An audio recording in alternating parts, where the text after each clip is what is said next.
agricultural land, it won't be as much as if it was like a native soil for a, I don't know, a commercial property kind of thing. But I think the intent here is not to bring soil from multiple sites or many sites. Oh, sorry about that. Yeah, the intent here is not to take soil from many sites. It's to find some larger source sites that are adequately tested, and then we would review those test results, and if needed, go to the source site and take more tests if we've identified gaps in the testing procedures. And then as a secondary test, we would take samples on site to make sure what we're finding on site matches what the source site testing found. So that testing, of course, is done after the soil is put down on fourth line. Yeah, the way the testing works is you don't get immediate results anyways, so you could, it would be, that's why the record keeping would have to have a record of what soil is being placed where, and then we would take the test and you kind of wait minimum a couple days to get the results back anyways. So during that period, is all dumping stopped? No. So you could put clean fill over theoretically contaminated soil, and then you would have to go back and presumably remove that contaminated soil. If you found contamination, yes, you'd have to remove all of it. That would be the way to go.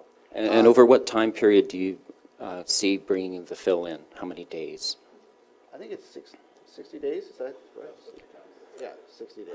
So on your slide, you committed to taking 8 samples every 30 days for 22,000 cubic feet or cubic meters of fill. So you're going to sample 16 times for that amount of soil. No, not exactly. As I said, the source site will already be tested. So there's a lot of data already from the source site. And then the samples we take on site, we take much more than eight samples. We take, I can't say exactly, but we'll take a lot, and like maybe 40 samples on site. And you screen the samples with a vapor reader to get vapors, and you composite certain samples. So even though you're submitting 8 samples per 30 days, it's an investigation that involves many more samples and screening of all the samples to see if you get any vapors. And what the vapor reading does is it lets you know if there's a risk for hydrocarbons or volatiles in the soil. So that's kind of like an on-site measurement. And what we would do is submit the highest vapors from the soil samples collected for analysis. Typically on sites like this, if we've done our homework correctly, which we would have, it would be very low risk because the source site, again, would already be adequately characterized. Yeah, low risk doesn't work for me. If I don't have water, I don't have a property anymore. Our property becomes useless or worthless. So this is the overriding concern. We have aquifers that are fabulous. We get our water tested in the spring, it comes back, it's perfect. If this leads to contamination, and I know it's a big if, no one could get a mortgage for our property when we go to sell it. Our property becomes worthless. This is the risk. And I want council to think about that as they make their decision. I don't disagree. Oh, sorry. Can I just respond to the last thing you said there? I don't disagree with what's being said, but this is a clean operation. And I understand in the past there's been, and I know Catherine spoke to it, and I'm aware of plenty of sites that have had issues. But if you manage the site correctly, like I said before, there's no reason not to reuse clean material at a clean site. It makes environmental sense. It's actually unenvironmental to send this material to landfill or to truck it to Hamilton and fill up our landfills with clean soil. That does not make any sense to me.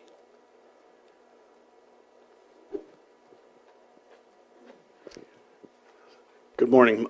My name is Mike Penny. I'm also a resident of Mono, have been for 25 years. Prior to retiring last fall, for 40 years I ran one of the largest high voltage contracting companies in Ontario. We built significant roads. We dealt with a lot of fill. We dealt with disposable fill. We dealt with contaminated fill. And we dealt with a nasty little product called polychlorinated biphenyls, PCBs. And believe you me, that's quite often used as a horror story and as a big red flag. But there are chapter and verse of people dumping a barrel or 2 barrels of polychlorinated biphenyls in a green field, farm field that gets excavated, it gets tested. The only problem is they missed that spot where those barrels were dumped, and that material has been hauled. I ran into this last year, 2 years ago, at a site that we're building for the Government of Ontario for GO Transit.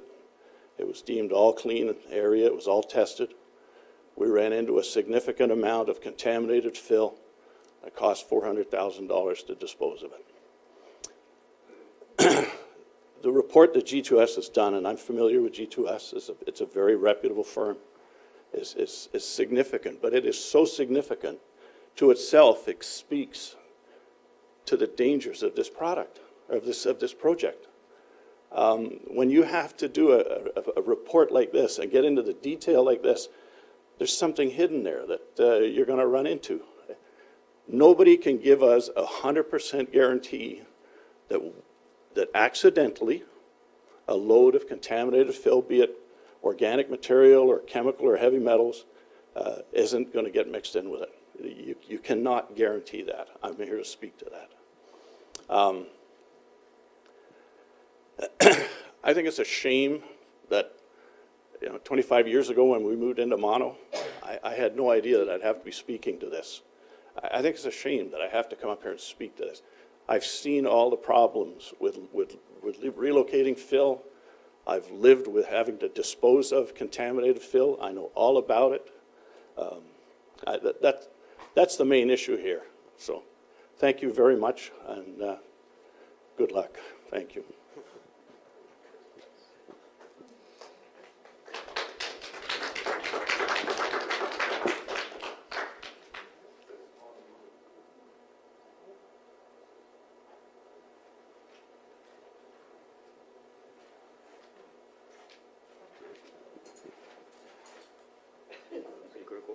Sure, I'll go first. Corinne Pollard, 4th line, Madam Mayor, councillors. I'm unfortunately going to take the unpopular vote here right now. I am a farmer in Mono. I have owned farm property, and farming practices I find are absolutely insane. When it comes to little acreage properties, we live on a significant hill, and I can tell you, we pull every one of our neighbors out every single winter. We help our neighbors. We have livestock, and we have neighbors that come to us for matter that our farm produces. And when I look at the time and money that was invested by these people to expand on an agricultural practice within our neighborhood, we constantly look to diversity, and yet we're the first township to shut it down. We want new jobs. We certainly want our cell towers, and we want all of the conveniences that come to this township, and yet we're willing to throw away what gave us the primary factor to this community, which was farming. And I do not see why, if these people can hire all of these experts and look at all of the time that they invested into ensuring that they're putting clean fill into their property, that they can't look to expand on an agricultural venture. So when y'all stop at my property to stare at my cows and to stare at my horses every single day, I find it really hard to believe that you want to throw all of this away and the farming practices in this community for our subdivisions, our Wi-Fi, which also studies will show is destroying our aquifer and our water and our plants and our animals. So I think we need to also keep an open mind to the diversity that we're looking for in this community, and that some of the old practices need to be restored and need to be kept in this community as well. Thank you.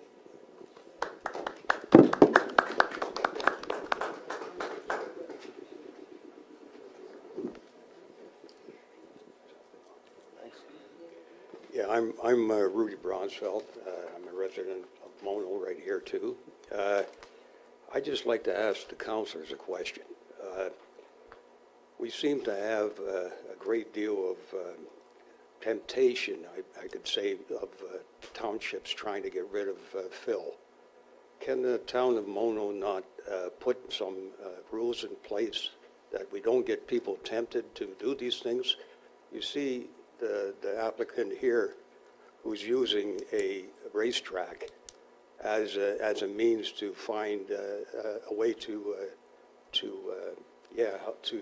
get more revenue on his property. He's gone through the process already raping his woodlot as such. It seems like when people come here from the city of Toronto, the first thing they start to do is to use all the resources that we have here in order to make another part of revenue. And I'd like to ask, instead of all of us sitting here every time that somebody puts in an application, that we could put something in place so that we don't get a commercial operation as such as this. And that's just my question here. I feel we're starting to get a lot of different people coming into the town of Mono, and the temptation of making, a great deal of profit by using our resources. And I have nothing against somebody making a racetrack, but I think this is done under the disguise of trying to get excessive revenue for fill that's coming from the city of Toronto. Thank you.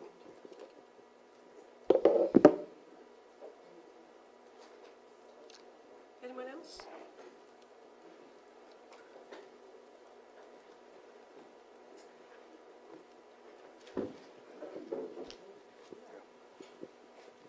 Susan Lee, 833220, fourth line. I live across the street, fourth line, from the proposed track. I have 3 young children, and we're talking about almost 2,000 trucks over the period of 3 to 4 months, maybe 5 months, depending how it goes. Yes? I think 60 days. Is that calendar or is that working days? Okay, so several months, and you want to avoid the springtime, yes? So earliest you can start maybe May 15? So we're talking about 2,000 trucks coming up and down the road, right? Beeping to back into the spots, dumping the load. I don't see how you can not have dust, okay? And then leaving to go back, okay? 2,000 trucks during prime summertime when my kids are home, okay? So this is not small impact, this is a huge impact on our lives, okay, in how we live. In addition to that, I'm a remote worker working from home. I am often on conference calls during the day, work from 8 to 5 usually is my normal working hours. So with the road noise, the dumping noise, the grading noise, the dust, how exactly am I supposed to work? So I'd like to oppose.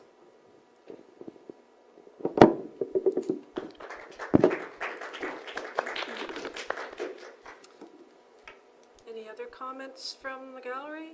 Yes?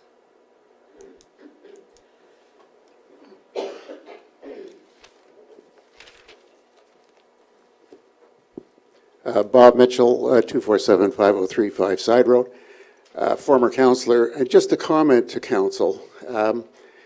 If this thing goes ahead and you approve it, I would suggest you start reserving monies, because if there's ever contamination in the water, you're going to get a class action lawsuit from all the neighboring properties. So it's just a word of caution, because I think it could very well happen.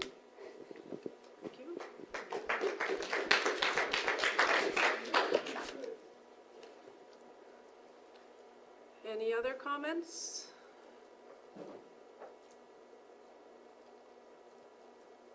Okay. I think that's it then. Yes. Hi, my name's Steve Martin. I'm one of the contractors that are going to be on site. I helped Paul arrange a lot of the stuff that Dave Trotman has suggested and Jim Walls. I was dealing with this pretty much since August. Jim and I have been talking consistently, making the plan for this as it to move forward. It is very apparent that nobody wants this, and they think it is a large-scale fill operation. Well, this is not a large-scale fill operation. There are bridges and subdivisions that take hundreds of thousands of loads of fill.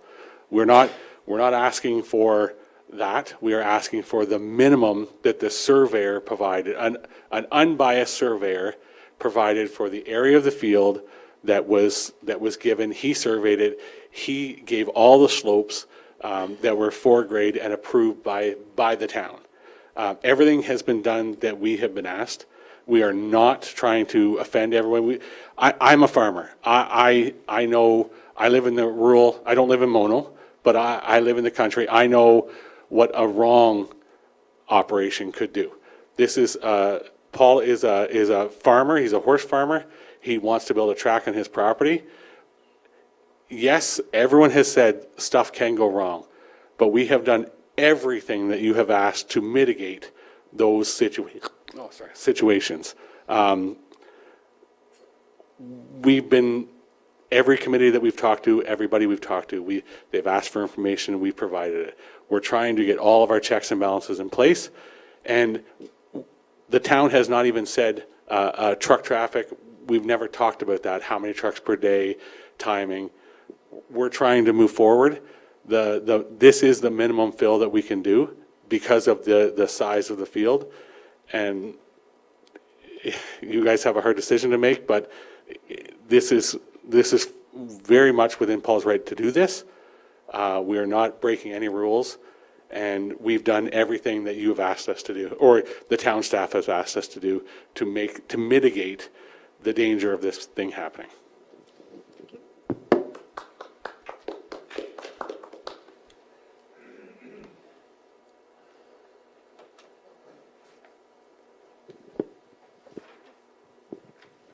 My name is Knut Holmsen. I live in Mono.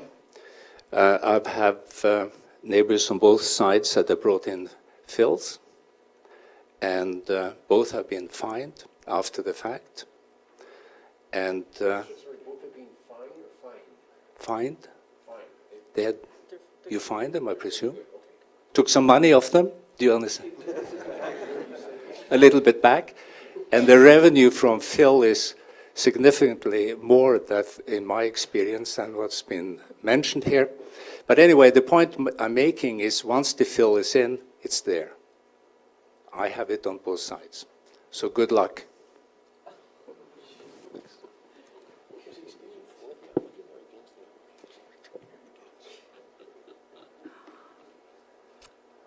Any other comments? Okay, well, we have had quite a number. Is there anything further from council members for questions? Yes? I have two concerns which I want to reiterate. One is a sampling problem, and we haven't heard a sampling plan, management plan, which can prevent contaminated fill coming in. The only management plan that could do that is if you sampled every truckload, and I know that's financially not possible. Look at the sketch here, which shows all the contour lines, and this is a place that shouldn't have a racetrack. This is a hill, and there's lots of flat areas that you can put a racetrack in. That's what should be done. I look at the isobars, and I think that's what they're called. And from the north side to the south side, it's roughly 6 or 7 meters, I think. Is that right? Yes. Okay. So that what you're going to do, I'm being relatively rough here, but you're going to level it off from the height, so there's going to be 6 or 7 meters of fill on the south side. No. Okay. That was the. What are you going to do? That's what the topography suggested. The surveyor has set it up that they're taking 1.5 meters from the north side down and bringing the other one up. And it's not going to run level. The track will run up. If you look at the topography of the map for the track, it shows it staging down along the south side of the track, and there'll be a gradual Why not take off 3.5 meters from the north and put it at the south and have it level, and you don't need any fill? You can't, as far as the topography goes, to get a slope from the edge of the forest and from the edge of the property line. That's the balance that can work. It's just a place that shouldn't have a track bill. There's lots of places that shouldn't have subdivisions, but they do. So. Okay. Do you have any questions?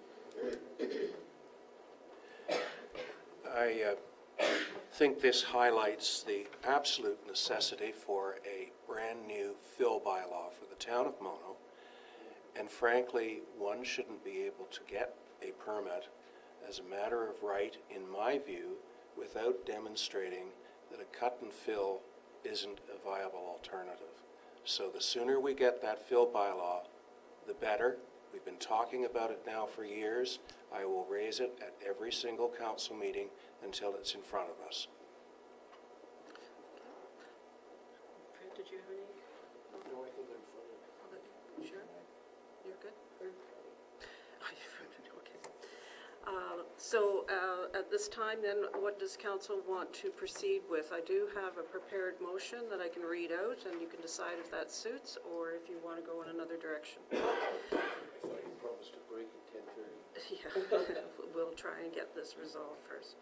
That council receives the report from the Director of Planning on the application for exemption to the site alteration and fill bylaw for 833231 4th line EHS dated January 22nd, 2020, and that council refers the application back to the Planning, Environment and Natural Heritage Committee to address the deficiencies and recommendations detailed in Resolution PENHC 3-01-2020.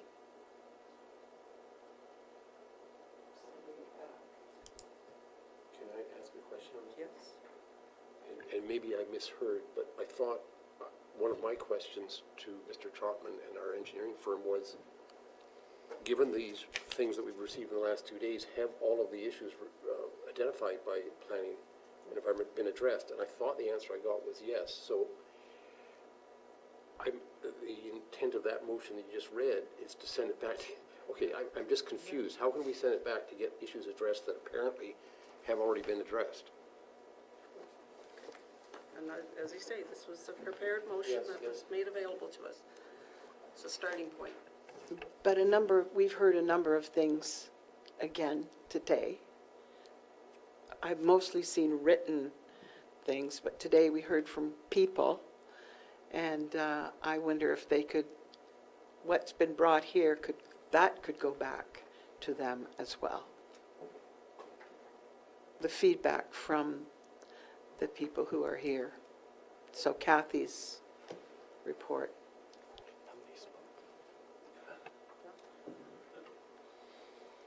I think we have a good recommendation from our planning committee.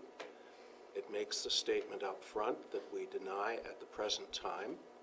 It gives reasons. Some of those reasons are the very same issues that may or may not have been addressed by the late arrival material. I have to believe that there are issues that need to be addressed in that late arrival material, but there are also the reasons raised by the planning committee. And I would prefer that we deal with the recommendation of our planning committee, frankly, and we simply receive the planner's report, period.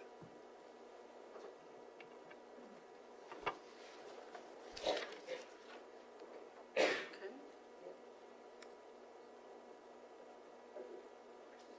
Are you? No. Okay. So what's council want to proceed with? Could we ask our director of planning if there's any point in sending this report back to the committee? Of course you can. Mr. Trotman, you heard the on-table motion that the mayor read, and they want to send this back to the committee. Maybe this is a naive question, but is there any point in sending it back to the committee? If we send it back to the committee and this late materials has addressed all the concerns, what's the committee want to do?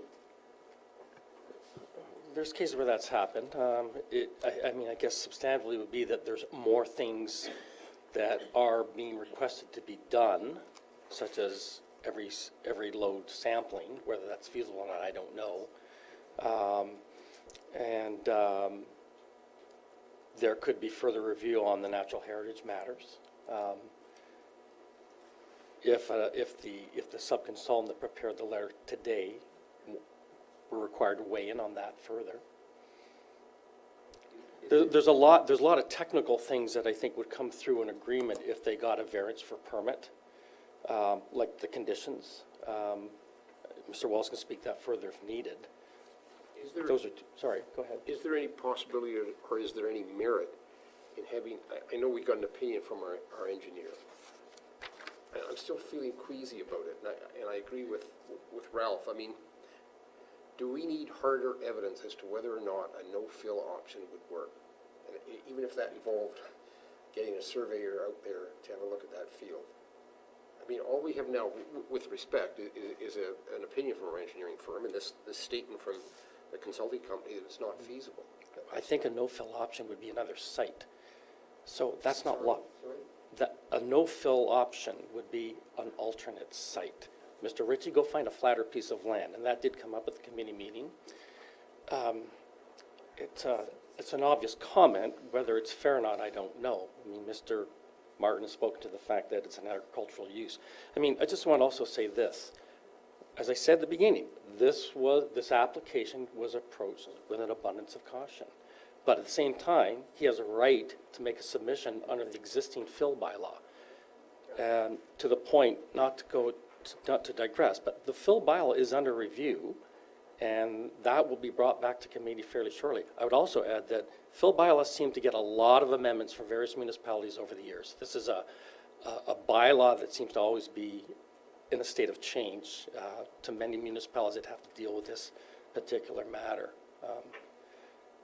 Beyond that, I guess if they were to wanted to weigh in further to the request being made, then they'd have the applicant, proponent, consultants would have to do further work to bring that back for committee's consideration. Just one more point too, that there was a comment made that the report didn't cite the fact that the lands were being considered by LMAFRA as candidate lands. In fact, the report does state that. So I just want to make that clarification. I think, Your Worship, my confusion is that on the one side, the technical side, the technical people that either work for the town or are hired by the town or are conservation authorities, which we pay for them, they have reviewed the application. They've looked at water issues. They've looked at the engineering and technical issues, and they've basically told us they don't have a problem. Now, I'm not a technical person, but I do have to listen to that voice. Then we have someone like Mr. Petty who stands up here, and I'm not doubting Mr. Petty's qualifications. I'm assuming he's telling us the truth, who says there's no way that we can have an absolute guarantee that some contaminated fill wouldn't get in there. And that's putting me between a rock and a hard place. I mean, it's very difficult to know who I should listen to under these circumstances. Mr. Early. Your Worship, just to provide some background here, I mean, if I'm hearing a lot of statements that are just not necessarily untrue, but probably based not on fact. If Council will recall, in 2012, the town of Mono had a bylaw that restricted all fill up to 250 meters cubed. In 2014, Council asked us to put in a process that would ensure that any applications that did come, in between that, you did approve 2 exemptions for farming and for noise control. And then you asked, based on the fallout from that town staff put in place a process to ensure that if a fill application was proposed and an exemption put into the bylaw, or an exemption proposed, that there was enough control from an environmental perspective. And David has followed that particular bylaw. The new bylaw that was being proposed by Planning Committee, and it's now PennHack, actually had a 2-stage process where you would have a permit process for those less than 250 and a larger scale process, similar to what's in the bylaw now, for those larger applications, and to meet the intent of the provincial guidelines. We now have regulations coming down, and we're trying, and we're implementing those. So that's the process we're following. So when there's, you know, concern directed at staff, I think staff has done a thorough job on this to date with the information that's been provided, and we've done nothing but follow the bylaw that's been put in place both through the planning committee and council in 2014. And so,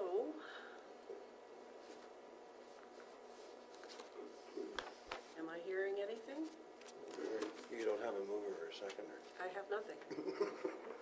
I have a lot of opinions have been placed, which is great, but we have to make some decision as to how we're going to proceed. Well, I still would like to know, by sending it back to the committee, what they're going to do with it, and whether they in fact can do anything more than they've already done. I have to agree that the committee's being put in an awkward spot, but they have raised some reasons for their denial at the present time. We received these late arrivals, and all of a sudden we're being told by staff, well, that addresses every issue. Everything is fine. The clouds have dissipated and the sun is shining. It still doesn't address the issues of whether the conservation authorities properly assess this thing or whether it just simply slid off somebody's desk. I am concerned about the impact on the roads, and I don't think it can easily be dismissed as being, quote, manageable. MTO is missing in action as usual, and I think that's what we're going to hear when our planning committee eventually gets back to us. But I don't know how you can get two late arrivals as detailed as these ones are, and within 24 hours to simply say, oh, everything's fine. So my preference personally is that we accept the report of the planning committee. And maybe the direction, and John, should be that we ask them to go through each of these points on the late arrival and explain to us how they have addressed the issues that they raised. Absolutely. So, and quite frankly, then that goes back to the second paragraph of this proposed motion, that council refers the application back to the Planning, Environment, and Natural Heritage Committee to address the deficiencies and recommendations detailed in their resolution. So it's saying the same thing. Okay? And the comments received. And comments received.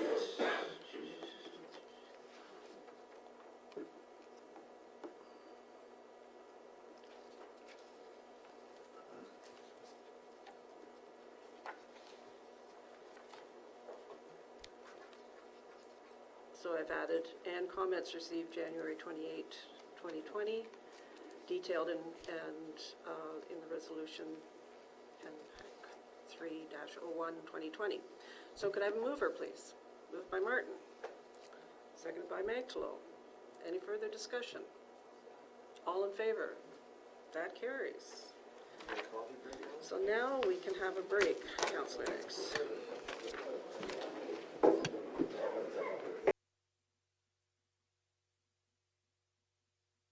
Regarding the information provided. Yes, Mr. Your Worship, Sean Waters, the landscape architect from Burnsides, is here also. He's helped prepare the plans, so there may be some technical questions he can assist with. I just wanted to make you aware of that. Great, thanks for attending, Sean. So, whatever you'd like to do. We're quite easygoing. Because you know, you've already tortured one bird. Yeah, we've already tortured. So I'll work on a second one. He's been vaporized. Yes. So, Okay.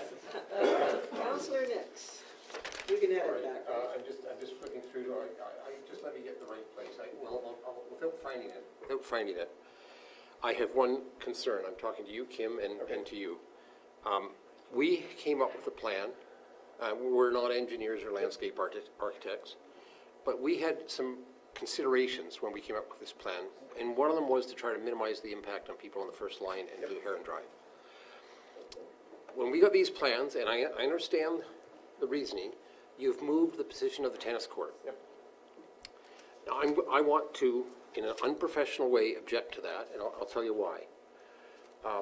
Ralph and I went out yesterday, and we paced that snowy field quite thoroughly. Where we had originally put it is down the slope behind the pine trees. I don't know the elevations. It's 6, 7, 8 feet lower than where the tennis court is now placed. But here's the difference. Where we originally had it, you actually can barely see or can't see the windows in of the houses along First Line or Blue Heron, because you're down. Which is good. Once we walked up the hill to where you've now placed it, now I can see those houses. So I've already got some phone calls from some people who are concerned. So this is an issue that you may not be aware of. You're a landscape architect, and you would do it because you're trying to minimize the amount of cut and fill that we have to do. But honest to goodness, my unprofessional opinion was when I looked at that slope, we're not talking, it's a very gentle slope. There isn't that much cut and fill that would have to be done. But I have a second consideration. As soon as we walked up the small incline to where the tennis court is now placed, Kim, guess what? There's the northwest wind coming at us, okay? And one of the reasons we had picked this spot was not only because it's low, that those trees on the north side of it protect it from the wind. So I consulted with, or I got a phone call from a professional tennis player who is quite adamant that the original position of the tennis court is preferred. So now this is my last point, and then you can correct everything I've said if I've got it wrong enough. My view, Kim, is we have a certain amount of budget for this project. Yes, we don't have the tenders in, so it's difficult to know exactly what the price is going to be. And that money was in reserves collected from DC money and Parkland reserve money. By using it, we do not affect the tax base. What I want to know before I agree to this new plan is if we can do it for that budget, by putting the tennis court back to where it was, then we should do it. If it turns out it's $500,000 more because of all the grading that you have to do, all right, then I'll stand down. But right now, unless you can give me the difference in price between those two scenarios, I'm not prepared to accept this plan. There, we vaporized you. Well, my comment to that is when I presented council with the prices were for a tennis court on flat terrain. But I am not I'm not an engineer. I don't have any experience in topography or anything like that, moving of land, moving of earth. I gave you a price for a contractor to come in on flat land, do his, obviously there'd be minor movement of earth, there always is. But the $250,000 was to put up 2 tennis courts, and all of the infrastructure that goes around the tennis courts, inclusive of lighting, inclusive of fencing, some landscaping, nets, all of that. Should the tennis courts be moved to a location as originally suggested, with the movement of land, as I understand now from our engineer and landscape architect and our director of public works and their concerns about the amount of land that would have to be moved, as well as the possible creation of retaining walls, there will be an increase in the cost. I am not a professional. I don't do that for a living. Can we ask our landscape architect if you have any ballpark ideas to how much it would cost to do the grade? The word in our Director of Recreation's report is excess grading and site alteration. That to me, what's that mean? $1? Yeah. $100,000 or $1 million? Maybe we just step back a minute. When I was brought in... Sean, could you just click that on till the red light's on? Perfect. Yep. Thank you. Thank you. When I was brought into this project, there were already areas that were referenced where the tennis courts were and sort of a general layout. And typically, if I was brought in a project, I would come and sort of evaluate and assess the property based on a whole bunch of issues, based on usage, adjacent usage, issues of whether it be the neighbors, grading, all those types of things. So with all that taken into account, I looked at it and tried to sort of take the information that was conveyed down there and laid out. And I said, yeah, we can sort of generally have these in that same kind of configuration. But I think, and the first thing I had was get the contour lines. I have to understand sort of what the grade changes. And each of these elements, whether they be the sports field or the tennis court, they require a certain amount of area. And as soon as I looked at that, I just said, no, there's no way that we can accommodate these things in those areas without doing significant grade changes. And I've been doing this, I'm 60 years old. I started doing landscaping when I was 15. So I've seen pretty much everything. I've designed golf courses, I've done parking lots, I've pretty much ever seen everything in landscape architecture and design that you can do. But when I looked at this, I said, yes, that would be a lovely idea of putting it down there. I understand sort of why you want to do that, sort of the neighboring concerns, but there were things that I was concerned of. One was the grade, provide a big enough pad to do those tennis courts. Also, we have issues of CVC. We have issues. Do we have to have setbacks? And these are none that we can't do. And we could build a tennis court down there, but there's a cost associated with that. And then it goes back to the cost. I'm just actually working on a major retaining wall in Guelph right now, and it is not to the extent that you would have to do this, and we're talking numbers of $60,000 and up. So I would have to do a detailed design or sort of a rough design to give you, but right now I'm thinking minimal 50 to 60,000 to do the retaining walls. So. And, John? Well, Ralph, you have a. Well, just hang on a second. John was. The reason you were confronted with very specific locations of various features is that we went through an agonizing process of trying to make as many of the neighboring residents as happy as possible. We ended up, I think, rather successful, surprisingly so, but it was contingent on these amenities being positioned where they were. And in fact, when you look at the motion that we passed on September 10th, it is crystal clear what council wanted. And we did not want changes, we did not want surprises when this thing came back to us. And I'm afraid to say that that's exactly what we're facing here today. So excuse me if I'm a little bit piqued by it. I too share Fred's view that the tennis court is better positioned where we identified it to be. But I have a number of concerns about the lighting of the tennis court, which I'll get to later. But we actually, in scaling back what was originally presented to us in terms of a paved road and paved pathways and lighting, which, by the way, has popped back up again, we actually, I think, took about $200,000 out of the cost of this project.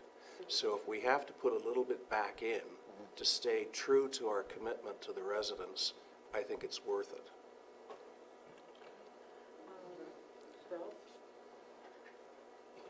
Sean, it's so good to have you here. Right.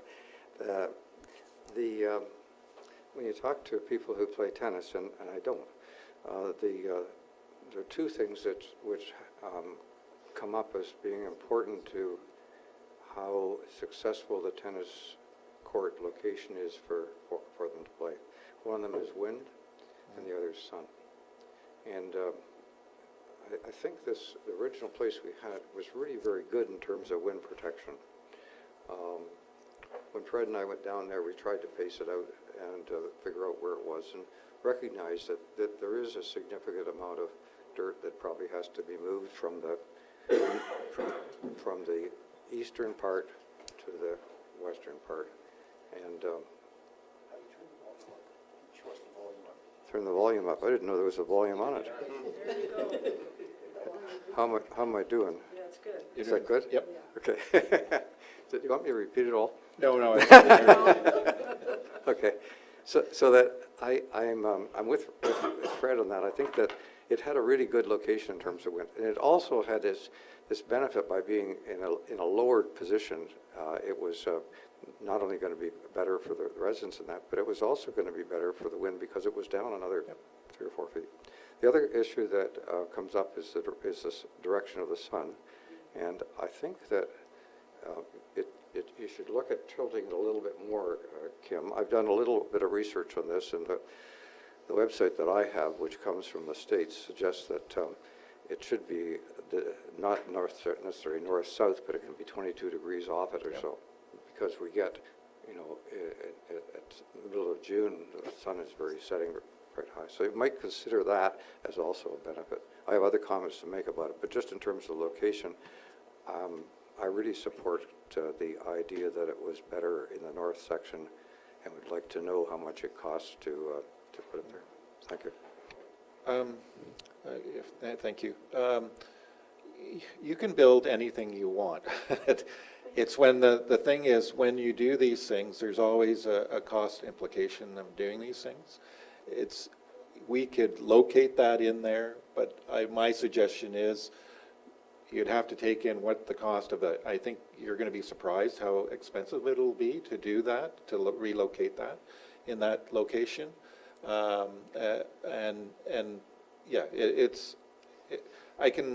do appreciate the practicality of it.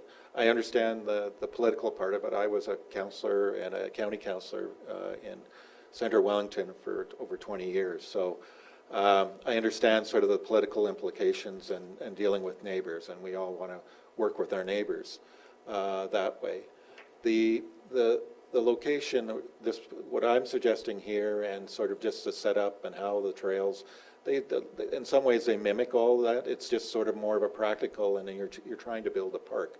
The one thing I would be concerned about is locating in that lower area, understand, is the safety issue. You're out of sight, out of mind. There are issues when you're just sort of, you're not seen by anyone because you're down in a lower area. And one of the considerations that landscape architects make is we look at all these things. So we look at the values of safety, we look at the values of AODA, all those things are taken into consideration. And if I was to say, if I was looking at this as sort of knowing your input, my thing would be my number one choice, and then my second choice would be down in that lower area, just because of those types of things that we're talking about. But I'm not the person who's going to make the decision on here in front of the community, and what in terms of what you have already made these arrangements that way. I can look at locating that in the lower area. Maybe it goes from 2 courts to 1 court. But the physical area requires a certain amount of area, and it's flat. It's not like I said, like a golf course. It has to be a flat space, and the biggest issue will be the grading and in terms of the retaining wall. And I can give you sort of, I can look at that and give you sort of a number. I just not off the top of my head, other than I'm just telling you what I've been doing in the last couple of weeks with another project. So. Sure. I'm all for the old one, the old positioning. In fact, I think I started this nonsense. And I like that area. And the only other thing I'd say about the tennis courts is I still would like to see them oriented just a bit better. If you look at all the tennis courts around, most of them are north-south. And even the smallest amount of degree can cause a lot of problems when you're playing tennis. The other thing is, I'm just going to add it because it's right beside the tennis court, is the tennis shelter. Is there going to be part of that for storage? Is that what, because I don't see the storage shed or unit or anything there. Is that what part of that would be, or? We added the storage, because storage is for more than just tennis paraphernalia. The storage is now part of the waterless washroom, so there'll be... Oh, but yeah, it's pretty small. No, no, there'll be like an addition made onto the waterless washroom, so you have your washroom, but under the same roof line, there will be storage as Okay, well. though it doesn't say Yes, the that, storage but, has okay. to, as well, hold supplies for the washroom. Yeah. So I'm really interested to find out how much this would cost. And we have to go in this with good faith that people aren't going to be doing something they're not supposed to be doing there, but they'll do something wrong way out in the middle of the field too. So I don't, yeah, out of sight, out of mind, I get that part. But, yeah, I like it where it was. Apropos to the tennis structure, it was originally identified to us on September 10th as a picnic shelter and electrical service, 8 meters by 9 meters. It now appears to be something bigger. So why did it change? How did it change? Especially if it's not being used for storage. Yeah, there is, I'd have to go back, I don't have my notes here, but I had dimensions that were provided, so we just went off those, but I'll check that against that. If it is bigger than it is, we can make that adjustment, but I'll have to go back to my notes. You said there's setback requirements, and I know when Ralph and I walked it, we can't tell where the property line is between the Island Lake Family Park and the CVC land, and it doesn't show on your map, but what are the setback requirements? Is that a problem in moving it down into that hollow? Do we? Well, there'll be, if you end up doing grade changes, you know, issues of top of bank, all those things, and you're adjacent to an area like that, they may come into play. So where is the property line? Is it where the trees? I'm not sure, I don't have the, on here, it hasn't been, we've had spot elevations done on here, but we hadn't had a property survey on that side. So the property line, if you connect the T in tennis and the A in walking, so the tennis court in essence has been moved. So the tree line that you saw was generally the property line. It does jog back in though. You can see it lightly underneath there. And the tennis court's been approximately 50 feet moved to the south. Well, in that situation, Mike, we maybe the original location is too close to the property line. We don't know what the setback is. What is the setback requirement? Well, off the top of my head, I think your building setback would be the drip line. Your fence setback, you won't want to disturb the existing trees, obviously. But with respect to a zoning setback, CVC may have comments on the location, but I don't think there's any zoning setback with respect to, because it's an open fence structure.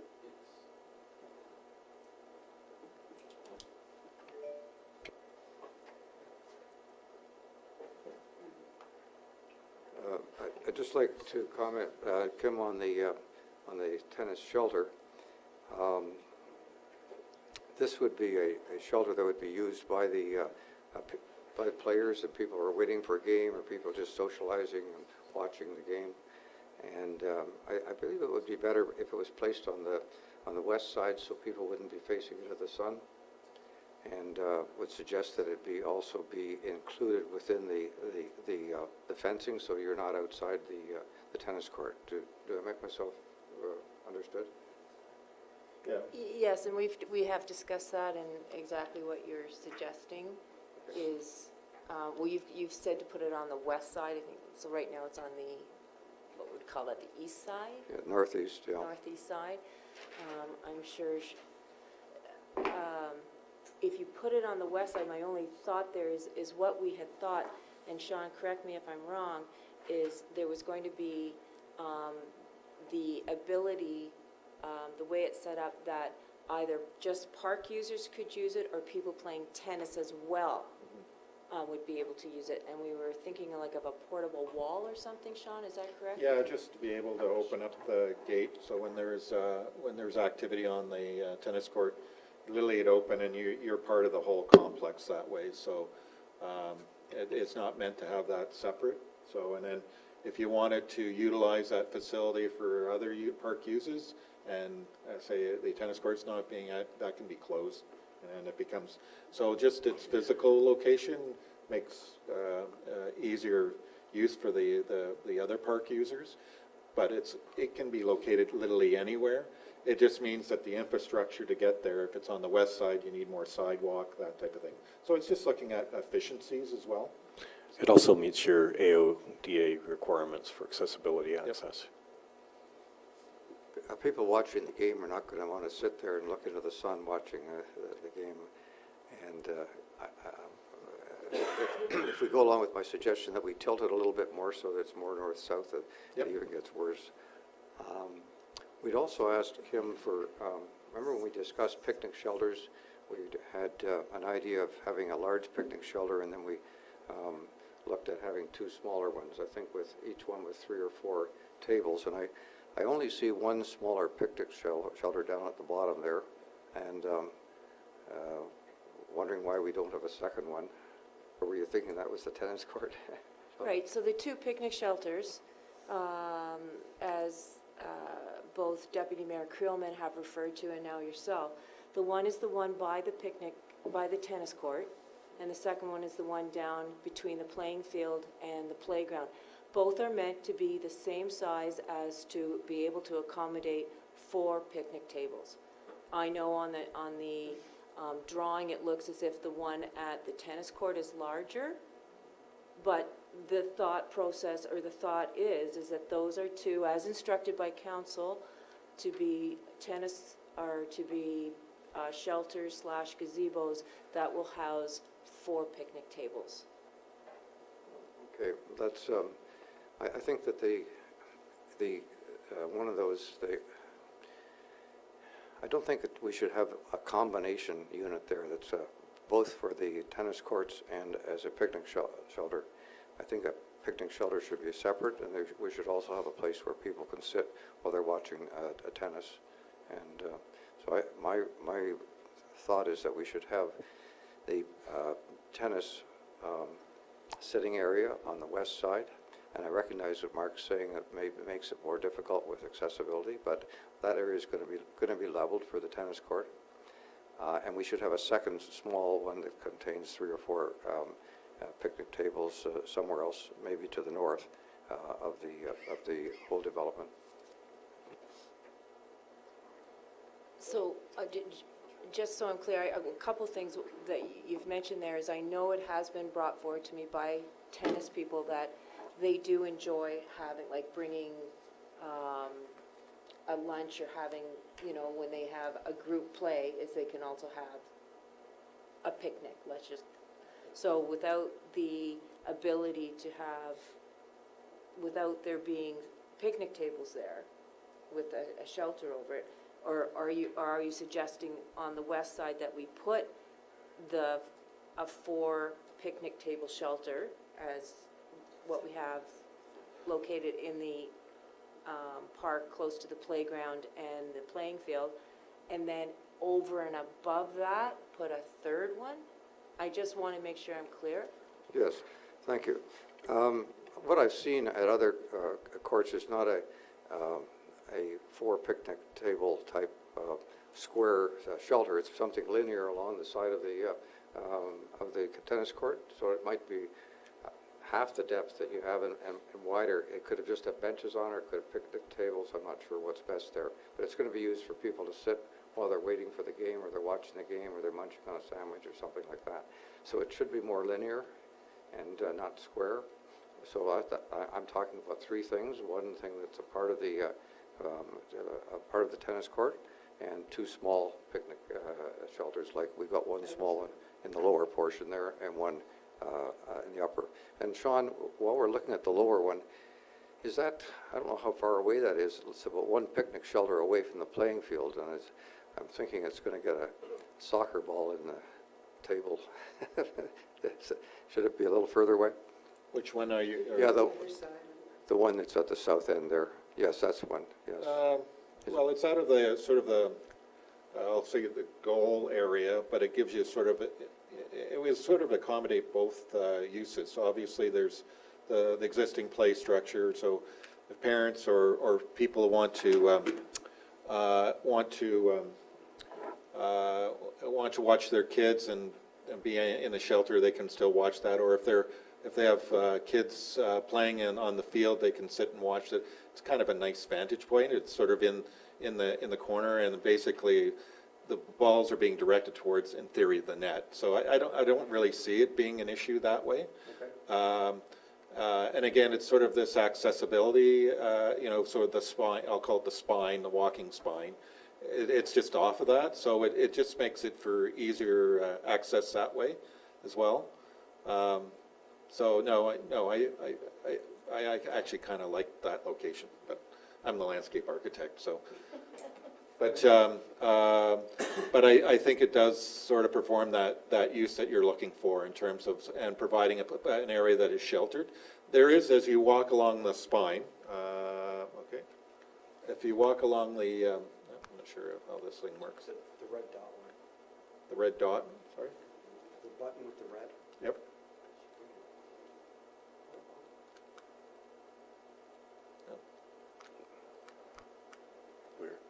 Just worked for you.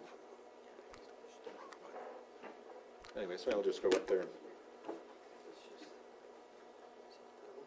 Oh. Yep, perfect, thanks. I'm not coming. If you belong to a company called Burnside today, it's not a good day. So the idea of this spine coming up through here, there's another sitting area here, which is sort of more of an open area, and you can sit and watch your kids play, your grandchildren play. But again, this is also a vantage area for watching the game as well. So, but it's meant off this spine, which is the most important, and it's a walking path, and big enough that you can bring a maintenance truck up there to service any of the waterless washroom or the tennis court. But it's meant to do it in a way that has a lot of amenities along it as well. Sure. The other thing I couldn't tell from these new diagrams, in the original plan, we had assumed that in leveling the playing field, there would be some excess fill. Yep. And the idea was to dump it on the east side to create a bit of a berm to more or less, not exactly hide the playing area, but a little bit of a protection for the houses along there. Is that still in the works? No, because there is an area there, it's more issues of drainage. So everything at the back, those back properties come to the back. And we still have to take water, otherwise we're going to have sitting water along their property line and the township property. Then assuming there is excess fill when you level that playing field, what are you doing with it? Well, we're trying to do the cut fill. So, and make sure that we keep the material on site. So why can't it be used to in that? Because in terms of the field itself, there are issues where it dives, and we need that material in order to generate for the field itself. So, yep. Is there still a 21-meter separation between the edge of the playing field and the property line of the residents on the east side? Yes, there will be, yes. Because on the original drawings, it was 21 meters, but it's not clear to me looking at the new drawings. Okay, but it will be 21 meters. Okay. Yep. And as for the washroom, are we doing a unisex one stall or two stalls, or how is that being done? It was planned on being a unisex one stall. One stall, perfect. And a modest suggestion, and this will put the cat amongst the pigeons, but it strikes me that if we get into all kinds of scary things having to do with moving the tennis courts back to where we approved them, that maybe we could swap them with the existing beach volleyball site.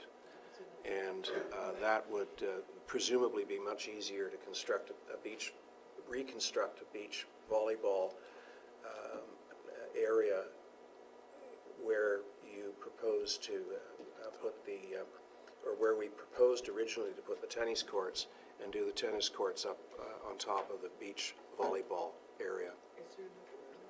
There's absolutely no room. Yeah, visually, I'm just looking at that, and it looked like it had been graded out, and there would be, if you weren't diametrically opposed to having that, you could probably, that would make more sense to locate that than where you would like it to be.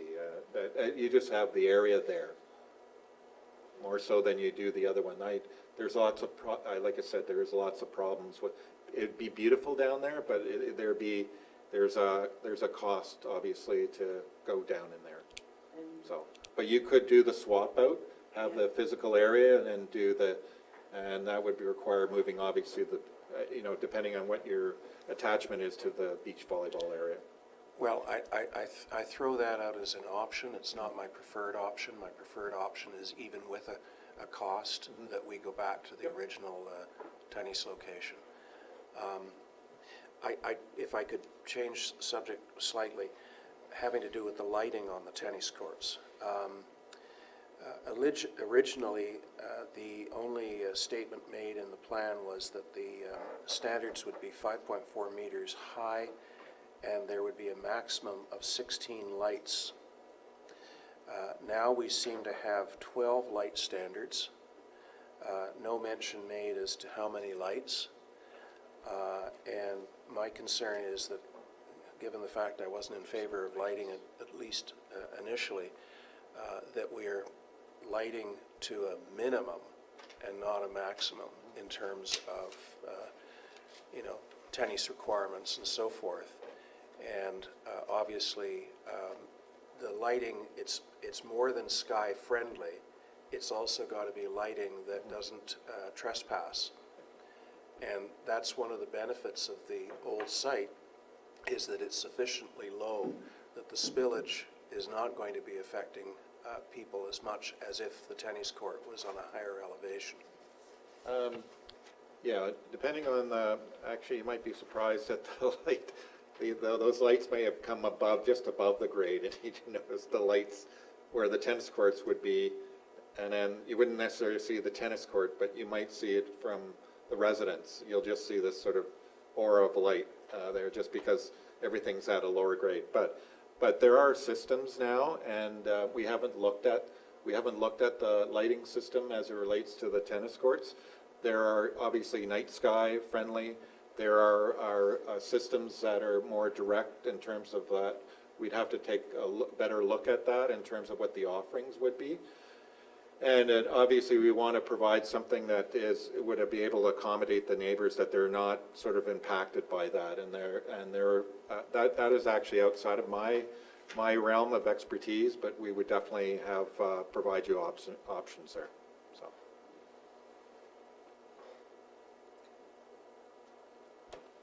Yes, Mark. Just one quick clarification. The playing field that's being shown as a developed playing field with the soccer lines and everything on it, that was never council's intent. And it's just showing that for illustrative purposes that you could get it in there. We're not proposing nets or anything at this time.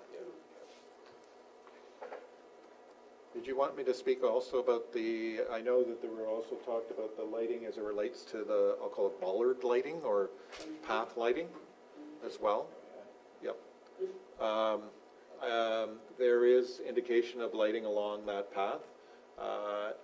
Obviously it gets dark at some point in time, so the idea is to have potentially have bollard lighting, or the opportunity to have future lighting, so you'd still run conduits along there, so if at some point in time you decide that you need to have lighting in there, you have the ability to do it. It's when you're developing the site, it's best to run all those kinds of services at that time, because it's by far the cheapest time to do that. And if at some point in time you decide, okay, we've got the tennis courts, it's lit, and we require some lighting to get out there because it's dark and can't have really people walking through a park when it's dark, then it's nice to be able to at some point connect into that lighting. So we had suggested putting sort of bollards, so they'd be sort of this height, and at least it'd light the pathway and be able to take you down to those areas. Because once you have an activity and you're providing that activity and it's within your space and you're allowing people or you're inviting people down there, you got to be concerned about their safety as well. And lighting is one of those things that we need to think about when we're doing all these park planning. So.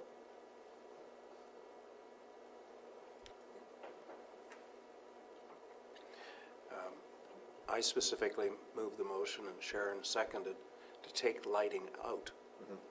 It's back. I'm not thrilled about it, and I am concerned that maybe we have too many bollard lights. What's the distance between each one?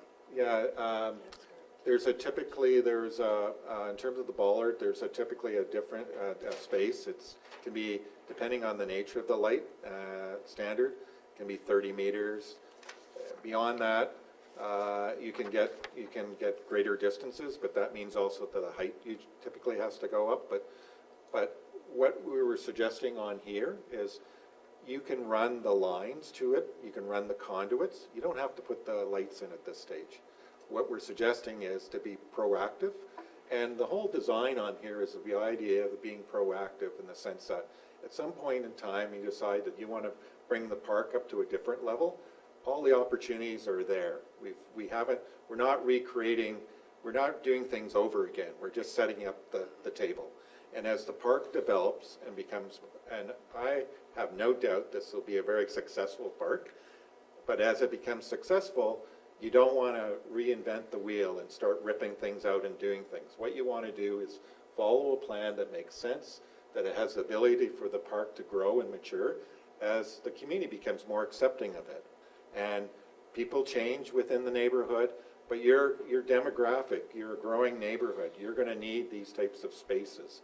And it's a beautiful place in my mind. It's probably one of the nicest park sites I've been in a number of years. Its location, the ability to provide these opportunities for your community, I think it's just really tremendous.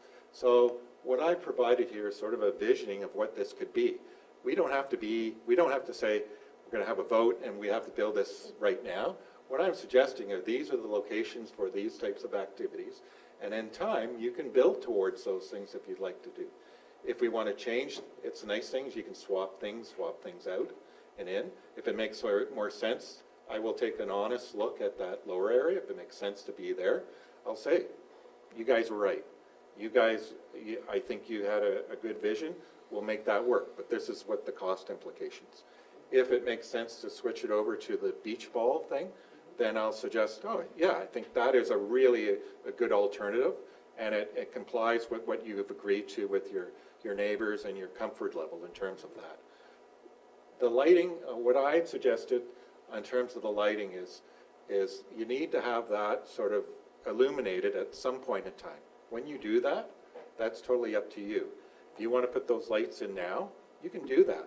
What I'm suggesting is run the conduits for that, and then at some point in time you're ready to put those lights because people have become more accepting of the park, then that's great. And you have that option to say, hey, we're ready to do that. We can do that. That's a really easy thing to do.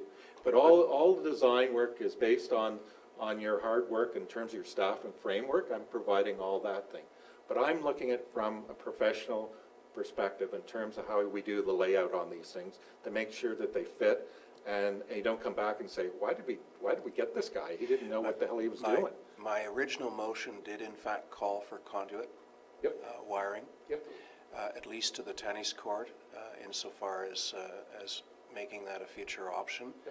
My concern about the bollard lighting is that it may be a wayfinder for somebody to get from point A to point B in the park, but we don't have to bathe the entire path with a consistent level of light using more of these structures than we absolutely need to. So again, I don't think we should have lights in there. If we do have bollard lights in there, they should not only be on a timer, they shouldn't work when the tennis courts are out for the season. We don't need people wandering around in there at night, timer or no timer. And parks do that. They basically, there are examples of communities where literally the lights go off and they don't encourage people to go. But when you know that people are in there till 11 o'clock or whatever, the lights will go off, or you'll know that the lights will go off at a certain time. And you can put that all on timers. Just in terms of thinking of the future then, and Mike, I think we did discuss this, why don't we put in conduits or something that someday we could put water? I mean, we have a pump house there, we can't take water directly out of that because it has to go through the chlorine settling tanks, right? But you could presumably hook up to the water main on first line. I don't, is that a lot of extra money to be thinking now to run not only an electrical conduit along that path, but a water conduit that someday in the future we could put? In my suggestion, and that's what you would do. That's the proper planning. And then at the point in time when you're ready to do those things, you have them. You're not ripping up a sidewalk or a path or going back in there and excavating in a couple of years, because you've seen success in that park and people say, we need lights now, and then you're back in there ripping. These are really fairly inexpensive things to do when you're doing the initial construction. Where's the nearest water hookup, Mike? There's a plan to have water to the waterless washroom. You have to clean it. It won't be in the washroom though, it'll be in the storage facility. And there's also a requirement for water for the tennis courts as well. So that's in the plan? So those will come, the belief right now is that the hydro and the water will come from the existing park entrance. Okay. Right, and it'll run the length of the spine. And water will probably be more of a directional board direct route. All right, so that was already thought of, okay, fine. Just a question on the washroom. Where does the 100-meter requirement come from? Is it Credit Valley? Is it Source protection. source protection? So that's 100 meters from our well house? Or wellhead. From the wellhead. Wellhead, okay. It's because it's a storage containment area as opposed to a bed. Okay, that makes more sense to me than something that speaks to the issue of proximity to Island Lake. So notwithstanding the fact that it's all contained and in much as the gas up on Highway 10, the Shell station is above ground storage and it's all contained, we still have to respect the 100 meters. Again, I've had some comments from people that pushes that facility that much to the south, and it was better where it was originally sited. Yes, so I, John, I've had a phone call on that issue. The washroom was further south. But quite frankly, the person who phoned me, I think you know who he is, he doesn't object strongly to the placement of the washroom there. And my thought is, with a bit of shrubs and ivy growing over it, it would be pretty innocuous. And if it's one stall. Yeah. It'd be like the one that Credit Valley now has here in Ontario Street entrance to the Vicky Barron Trail. It's a very small structure. And the location is further to what Sean was mentioning with respect to preparing. Kim and I are pretty sure that council will be asked to add water to this washroom in the future. So you got to think about septic as well, right? So that starts to push away from even further from the wellhead. We have three of our major production wells on this property. It's not something to put something 101 meters away. We need to be cautious. We need to be proactive, and we need to do things proper. So. Yeah, but Mike, we do have several houses right there with septic beds right beside our pump house already. Yeah, and they'll hit the 100 meter for sure, right? They're within 100 meters? Their septics are actually, those lots are very deep, and their septics are jammed up towards the backyard, the back walls. Existing septics are all monitored every 5 years by the county, right? I mean, these policies all came out after homes were developed. Cardinal Woods is probably the best example where you've got septics all around it, but they are actually monitored by the building department. All right, yes. The other advantage to this southern location is it's central for the three main activities that are there. the playing field, the tennis courts, and the children's And area. you're not gonna, you literally send your kid down to the washroom if you can't see that, where that, you know, it just, with all those activities, it just made also more sense for that location. You're just gonna get more use of it, you know, in terms of how you treat the maintenance of it, but it can be an area that we can landscape, and it can be, you know, as nice as a washroom can be. But it also makes sense from the future potential redevelopment of that in terms of if you could put a septic there, or this, the lay of land just makes more sense.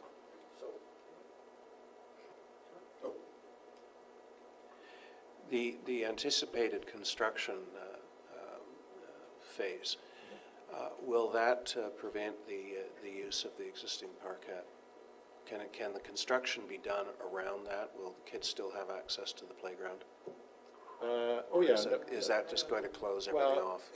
You can definitely, depending on the extent of the dirt that is required to be removed, you can definitely close off, and you'd have to fence off these areas for sure. But I think I'd like to talk about it a little bit more on that. But those are two different, you know, the construction activity, you got the trail. I don't know, there's a lot of things happening there. There's a lot of moving, especially if you're putting in the trail, you're putting in conduits, and then you have that. There may be a period of time where you'd need to close it. Maybe it's a couple of week time. I get that, but I've had a phone call from somebody who wants to know what the impact would be on accessibility to the parkette. What we can do is provide a schedule, you know, and we'd look at the schedule in terms of how construction would roll out. And then there may be times when you would be allowed to use it, and at other times you wouldn't be. Is the motion you're going to put on the floor, does it use the same wording as the recommendations in our Director of Recreation's report?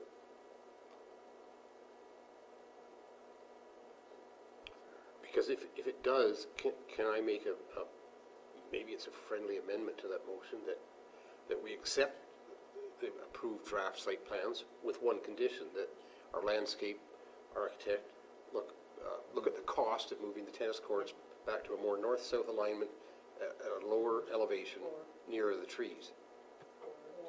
Or Hold off on anything once that information is returned to us, then we could make our determination alternatively, at that time. just talking with Mike too, alternatively, you could go with another option as part of your RFP, so you have it bid on as a separate location. And then we'd have the two. Then you'd have the two before you. We'd see how much the cost is. Yeah.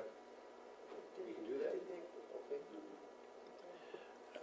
Fred, sorry, is that friendly amendment, alternative, include putting in another small shelter, which we had originally asked for, and not building the one big Yeah. one at the east end of the tennis court? because that one's really a sitting area for the tennis area, and I was speaking about the need for another one somewhere else in the area. That was our original request. And I have a comment about lighting, if I could. I really like the idea of bollard lighting. I think, John, when we talked about the lighting along that path, we were visualizing something up on tall poles. And when I imagine, particularly in the autumn, when it's getting dark at 6 or 7 and people are playing tennis, that if I was, particularly if I was a young lady, I'd probably be not happy with walking out of there on my own in the dark, and it would give me a little bit more comfort to know that I could see the walk that I was walking on and that there was some guidance for it. So, Kim, I really liked the idea of this as a compromise and a safety and security item.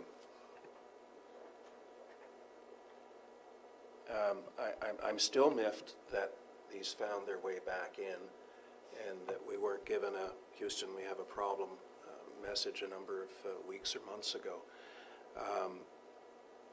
I am concerned about the number of bollard lights, whether the objective is to have a fully illuminated path with no drop-off.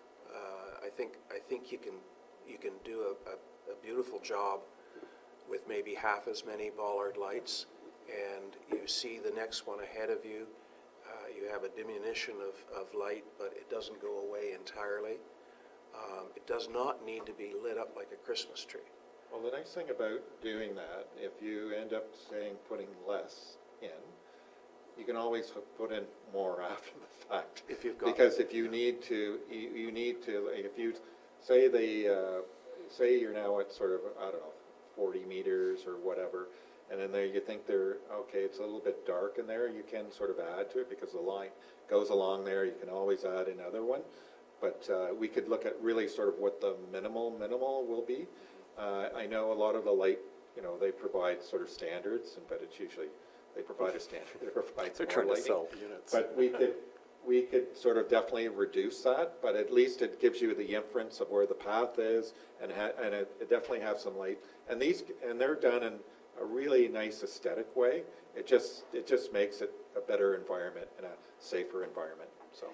To the issue of the third shelter, my concern, again, is that this was a plan that had a lot of public input, and a lot of people were watching us as we approved it back on the 10th of September. I'm not adverse to reconfiguring the tennis shelter to make it more linear and such that, but I still think it should be dual purpose so as to minimize the number of structures that frankly are going up on that in that park. I think if we were now to add in a third structure, people would say, what the heck is going on here? That's not what we saw or bought into. As for whether we accept the report versus receiving the report, I would feel more comfortable receiving the report and asking for further information about the location of the tennis court, a lighting plan that allows us to get our heads around the lighting of the tennis court and potentially the bollard lights. And I don't know if there's anything else, but... So you would look at you want me to look at, like, in theory, there would be the two other options in terms of the tennis courts, which was the original location, yeah. and then the beach ball location? I'd say that's a fallback if we have to. Because just looking at it, just look from the topo, that is the area that makes the most sense. If you want to deal with sort of the issues of the public and the grades, you're going to have no retaining walls there. With volleyball court. Yes.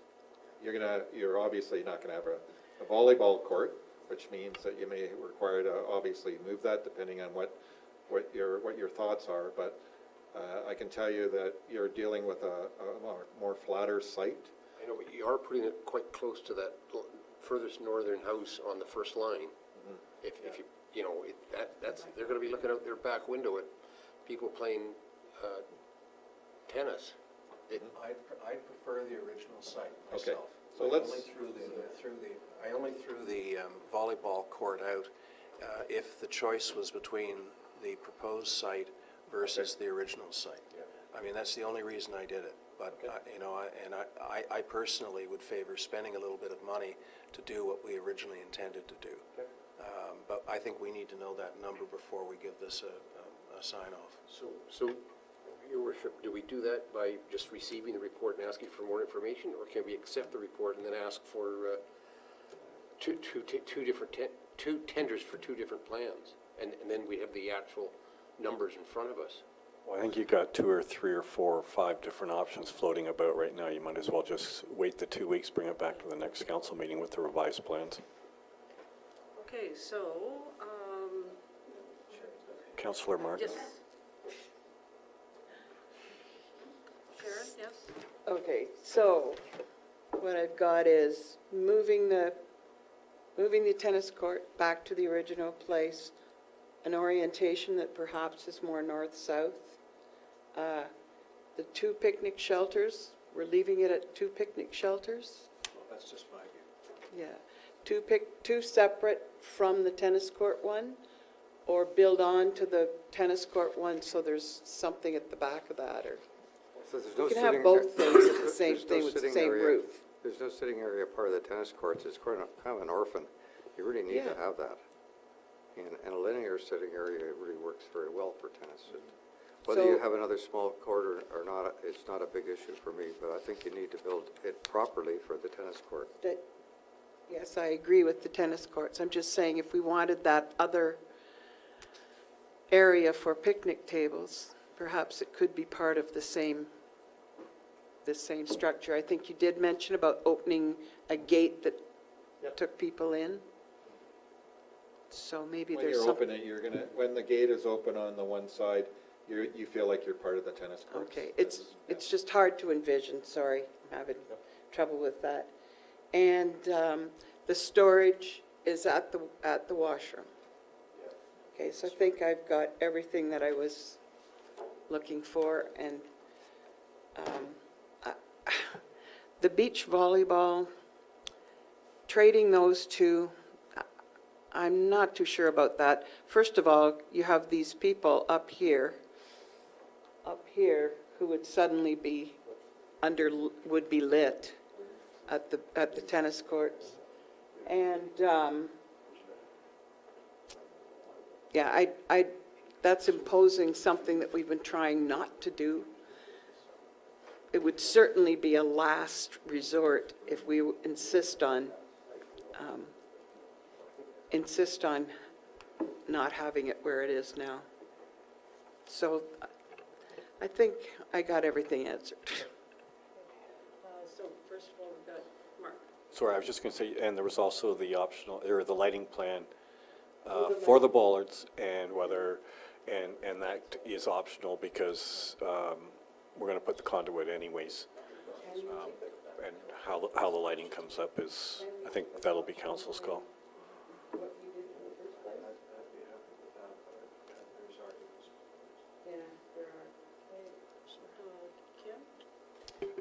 I just have a comment, or I guess one for a comment, one as a clarification. Locating the seating for the tennis courts on the west side, my comment is from my observations over at the tennis courts, both at Cardinal Woods and at Mono Center, is we get a lot of play early in the morning when it's cooler. So if you've got, and I'm not very good at the direction stuff, but I do know the sun rises in the east and sets in the west. So if you've got seating on the west side, and you've got players playing in the morning, does that not mean that they are going to be looking into the sun? Because I know, Councillor Mangtalo, that was your concern with, like, having it on the east side, but I guess my comment is, from my observations, from the use of the tennis courts, they predominantly get used in the morning hours. So I will bring that to your attention. And the other one is with the linear seating, which is fine. Do you want a sun shelter built over, like a shelter, so that when you're sitting there, the sun's not beating down on you? So I'm just making sure. So basically, you're calling the linear seating a shelter. Okay, so that's good. So, but it's linear, so we still have protection from the sun, and then we just have the one other shelter as outlined. Thank you. I really hadn't thought about playing in the morning, although morning's my favorite time. I guess you're right. So a southern location would be better for the linear shelter, south side of the court. Yeah. Mike, did you have something else? If council will recall, we had email concerns from the residents that surround the pump houses with respect to moving or having anything there. And I think if the tennis courts go there, council will be asking for a parking lot there as well, which is a driveway, right? So So just caution to the wind. Does the washroom move with the tennis courts? No, no, if we move, do we shift the washrooms and the tennis courts north? Or leave the washrooms where they are? So they become farther away from the tennis courts? It's the kids, it should be near where the kids are that play field. The other problem with putting the tennis courts where the volleyball is, I don't think we have the wind screening from trees up there. It's quite open. So I think it's a bad site from a functional standpoint. Okay, so I've got a proposed motion that council receives the report dated January 22nd, 2020 from the Director of Recreation, and a revised plan come back to council with the suggestions made by council being incorporated.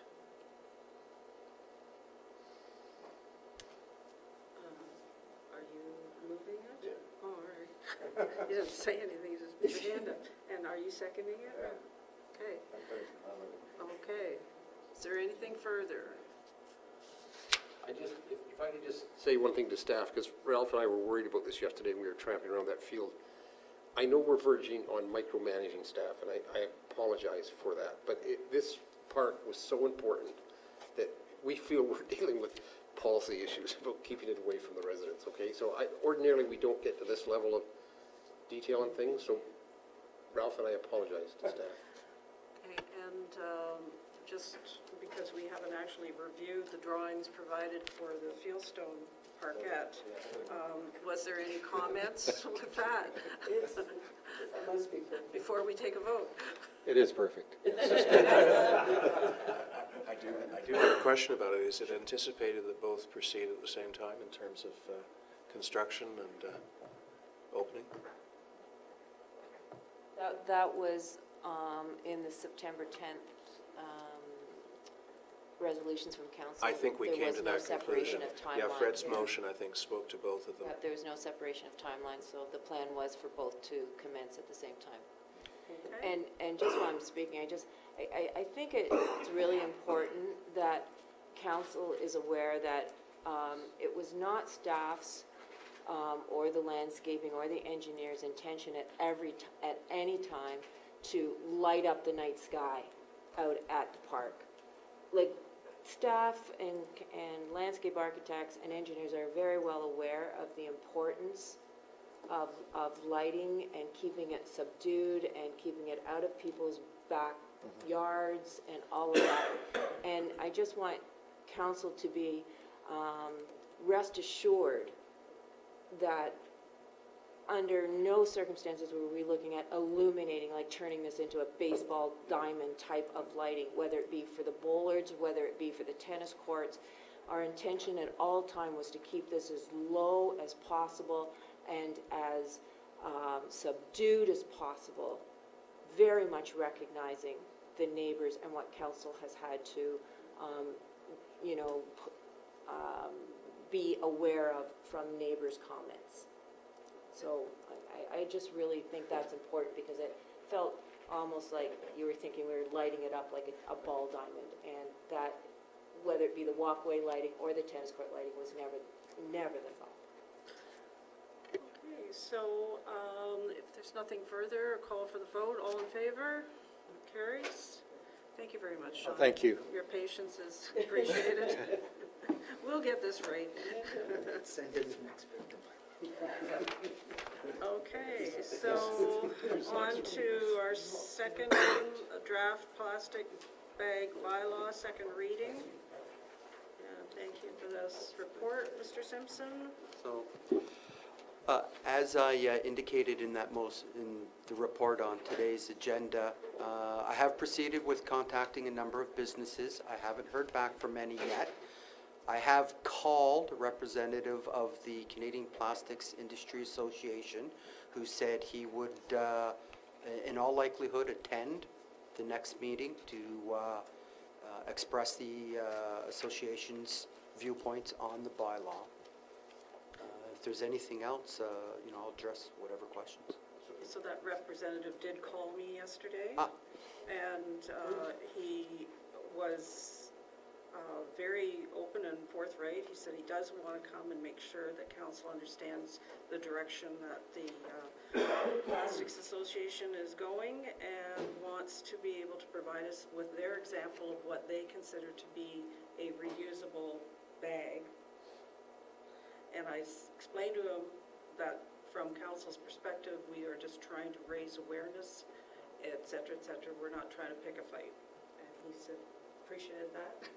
We just wanted to start the ball rolling and to see where things are going. So he is going to bring us a lot of information, so I think that will be useful. And when are we anticipating we'll do this third reading? Our next council meeting? Well, if they'll be attending on that's the 11th, right? February 11th? Yes. And so whether or not they're wanting to set up a delegation or just be here to respond. Yeah, so far I've suggested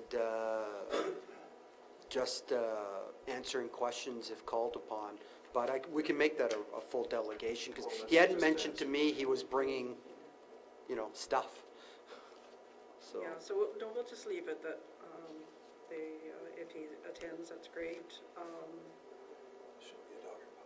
No, and also that we have to leave opportunities for the retailers to have their time. So with that, we have a motion that council gives second reading to a bylaw to regulate retail checkout bags, and that the bylaw come back to council on February 11th, 2020 for third reading.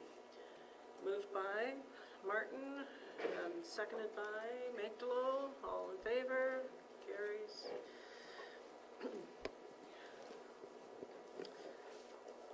And interoperable radio communications county-wide. So we have this report from Mark and John.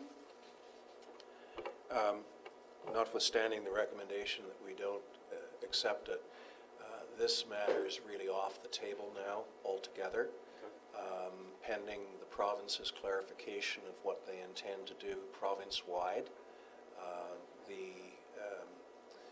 We thought we had a problem, but quite frankly, it's been subsumed by the announcement by the province that they're going to spend some considerable number of dollars to try and get everybody singing from the same hymn book. So we don't need to take any further action on this at all. At this time, yeah. Okay, so now on to bylaws, correspondence, new business. Deputy Mayor Creelman supported the Town of Orangeville's efforts to expand the fire hall. I'd like to table this motion. Okay, and do you need a seconder For tabling? Tabling, no. Don't think so. Okay. Sorry, you're tabling a notice? Well, let's put it, sorry, quite correct. I don't wish to proceed with this motion at this time. Okay. So then we don't have to do anything with it? Correct. Okay. Yeah. Okay. Yeah. Okay, then, so. Yeah, and that's your prerogative. Okay, so, TAPMO, letter from, regarding the changes in the Aggregate Resources Act. And so now they're asking for us to endorse the letter. Okay, so are we good? Okay, so Fred, to move the motion that council of the Town of Mono endorses the letter by Mayor James Seeley, Township of Goose Lynch, regarding proposed amendments to the Aggregate Resources Act and Provincial Policy Statement, and that this resolution be sent to Honorable John Yaboguski, Minister of Natural Resources and Forestry, Honorable Sylvia Jones, MVP, Dufferin Caledon, and the members of the top aggregate producing municipalities of Ontario. Okay, the And so can I have a seconder? Seconded by Martin. Any discussion? All in, yes? This is a really funny letter. There's no date on it. Oh, yeah. Handwritten signature at the bottom. Is it acceptable? It was the letter that was provided at TAPMO. Mr. Is it Seeley? He spoke to it. He left it on each of the seats of the chairs. But he spoke to it and just asked for the support of the council, so I brought it forward. I thought it was odd, too, not having a formal letterhead and/or a date on it. And I don't know whether he wrote it at home that night and brought it in the morning or what. So. We'd be sending this letter on as well as our motion to support it. Yes, we could do that. Well, I think as long as you reference where you've got it, I mean, we can put that in, reference that we received it at TAPMO and the date. I think that's fair. He's put it forward and asked for councils to support it, so. Okay, so then, I certainly support it, Your Honor, but I thought we made a response to this Aggregate Resources Act changes previously, some months ago. We have commented. I mean, we could rework this and have a letter come from the mayor, but, I mean, that's kind of the approach that you've used in the past. Didn't we do a comment some months ago? Correct. We did, Councillor Mancdell. That was the ERO posting 0190556. It was brought forward to council, early fall, I believe, last year. And I did provide those comments, posted them online. They were accepted. And one of the key matters there was, the review by the province for taking of aggregate below the water table. So do we want to? And our objection to that, actually. We're kind of repeating ourselves. Do we want to do that? I think they need to hear it as many times as possible. So I'll just add in the first paragraph at the end, received at TAPMO meeting Sunday, Jan 19th, 2020. Okay? Okay. All in favor? Carries? Okay, so Schedule A, Sharon, do you have anything? No. John? Yes, item number 6, Solicitor General, regional roundtable sessions. There's a number of things happening here, and the principal question is whether or not our police service board is going to be subsumed by a detachment board representing all of Dufferin County, or at least all of Dufferin County that is covered by OPP service. There's a police board association session coming up on Friday. I think it's a registration of $200 to attend it. I had not planned to go to it, but I do plan to go to the roundtable session in February, which is indicated as part of this inclusion here. I'd like to get some council guidance as to what our views are, but I would highly recommend that we vigorously attempt to maintain our existing structure, because our approach to policing in Mono is very different than that of Melanchthon and Amaranth and others. We have the augmented service that is about to be increased yet again. We have a very good relationship with the OPP. A detachment-wide board, I think, would be so consumed by Orangeville OPP issues that we would be a sad afterthought. And they are more urban policing than we are, although we have an element of subdivisions which would be similar to what they need to police, but we don't have downtown like they do. So I think between now and that roundtable, if people can give some thought as to what we should be proposing. This is yet again the idea that we can take all of these little Mickey Mouse police service boards and smash them into 45 or something of that nature, and I think it's wrong-headed. So would you like this item to come back to our next meeting then on unfinished business, so that we can have that direction? Yes, I think that would be a good idea. Okay.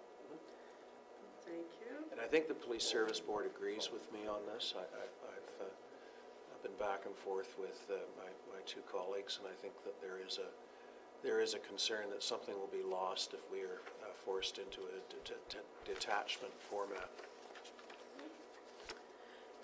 And there's nothing else then. Fred, do you have? Well, just that last letter from, the name of the town is, yeah, I mean, I don't know, I certainly support what they've said. Whether it's necessary for us to say we support it, I don't know. However, We've already made our own submission, and we've received multiples. This is just one of. And, well, do you have any? Okay, so we have a motion that we accept Schedule A to this agenda, moved by Nix and seconded by Martin. All in favor? Carries. Ugh. We'll just slog through to the end. Okay, reports of staff. Is there anything you wanted to update us with, Mr. Trotman? No, I only to remind you, council, that... You're not on. Sorry about that. Okay. Now I am. I want to remind council that the Dufferin County Official Plan Review has an open house. I think it's on March 3rd. I've got to check my calendar, and that is a council date, so I won't be here because it's rather important I be at that meeting. And then, of course, you've got the notice as part of the agenda for the actual submission of comments, which is dated March the 12th. That was one of the agenda items on the schedule for today. Other than that, I mean, projects underway. There will be some reports coming back to council on a few of them, but I won't go into the details at this point. And Kim?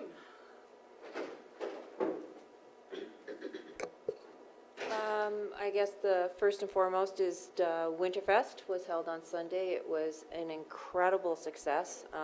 Must admit, I was a little stressed on Friday and Saturday with the rain and the weather, and thinking of how that was going to impact Winterfest and all of the work that goes into it. But I will say that Winterfest this year was the strongest attendance I have ever seen. They just kept coming, and yeah, the parking lot was overflowing. We had parking on Mono Center Road. We had people tell us, who were there from Hamilton, and we asked them how they heard about it, and they said it was on the radio. They heard it on the radio in Hamilton, and that just confounded me because I didn't put any radio advertising forward. So the word is out there about Winterfest. We added 2 new elements to it this year, one being a live band, which was Jason Kipp's band. And we also had the Monkey Movers Gym Bus, which was a portable gymnasium for the kids. Both extremely well received. We'll definitely be speaking to RAC about making sure we invite both of those groups back with us next year. So Winterfest is getting bigger and better every year, and the crowds certainly seem to have figured that out. Incredible community support for the Winterfest through the raffle donations that we received, even though some of our regular sponsors didn't come to the forefront this year, new ones did. So it really still was a great raffle, which puts, well, this year the raffle brought in close to $1,500 in monies to help support the event. So that was great. Next, can I ask a question about it? Sure. Was there any chili left over, and where's my pot and my slow cooker? Your pot, Mike Sodden took it home with the chili in it and is going to bring it back. When? I don't know. Where's my slow cooker? I'm sorry, where's your what? My slow cooker pot. Oh, it'll be at the hall. So you've got a pot and a slow cooker. And a wooden spoon. We've got, oh, I know where those are. They are at the hall. They are at the hall. Because we put the wooden spoon on top of the slow cooker, so that you would get both back. I wanted to taste it. Just to tell council, we met Actually, the chili was excellent. on Friday with our new member of the Recreation Advisory Committee, I can't pronounce his name, MMAH? and his friend, and myself, and Dave Moole, and Melinda, and Kim, and we set up a production line like you wouldn't believe, just peeling onions and carrots and peppers and pass them down the line, and the two women stood at the stove, and there's sometimes little debates among them about what they were putting into what pot, but it all worked. I didn't get to taste the chili though. It was good. It was delicious. People were asking, and the recipe was really good. Really, really good. John? So that was great. Everything. Kim? Can I ask a question about Winterfest? Do we routinely send out letters of thanks for attendance? I'm thinking specifically of Sylvia Jones. She's been at every one I can remember for I don't know how long, number one. And she put in a good hour to an hour and a half, I think, Sharon. Absolutely. And, you know, has probably got 4 other events to go to, and I think that her presence in particular needs to be acknowledged, either a letter from the mayor or yourself or something of that nature. Now, there's others, obviously, who maybe deserve letters as well. No, it's standard protocol after every Winterfest that letters will go to and have gone to in the past to our MPP, Sylvia Jones, and every single person who gave us a donation, as well as any volunteer that came to the event will get a letter of thanks. And this year I wanted to extend that out to our social media as well, putting some type of write-up on our social media or our website, thanking all of those people who donated or gave their time to Winterfest this year, because that's what makes it the success that it is. So just going forward, next events that I'm presently working on are Valentine's Euchre Evening on February the 14th. RAC has been tasked with selling a minimum of 60 tickets for that. I know this morning we had one woman alone come to the front counter who bought 8. So I've put a deadline on it of next Friday, February the 7th, by 12 noon to decide whether or not the event's going to go forward based on ticket sales, because we do have to get a liquor license and purchase food and that kind of thing for it. So hopefully the tickets get sold. So if you know anyone who wants to go, for $15, it's a cheap date for Valentine's night. And then working with the ski club as well, where the town of Mono, I'll be working with them to provide snacks and beverages for Family Ski Day on the Monday. Lower kitchen at Menorah is now complete. Had lots of really good comments about that, and again, I pat Dave Mitkowski on the back, who works for us, for all of the work that he put into that lower kitchen. Our skating rinks are all up and running, all 3 skating rinks. We do have one lighting issue out at Purple Hill, but we were able to get them at least one side of the light working last week, and our electrician is working on trying to figure out what's wrong with the other side. And I'm hoping that the councillors who were at Winterfest noticed the baffles on the ceiling inside at the hall and how well they have fit in with the new decor out there. So you didn't even notice them. But the sound was amazing when we did the raffle on Sunday. So.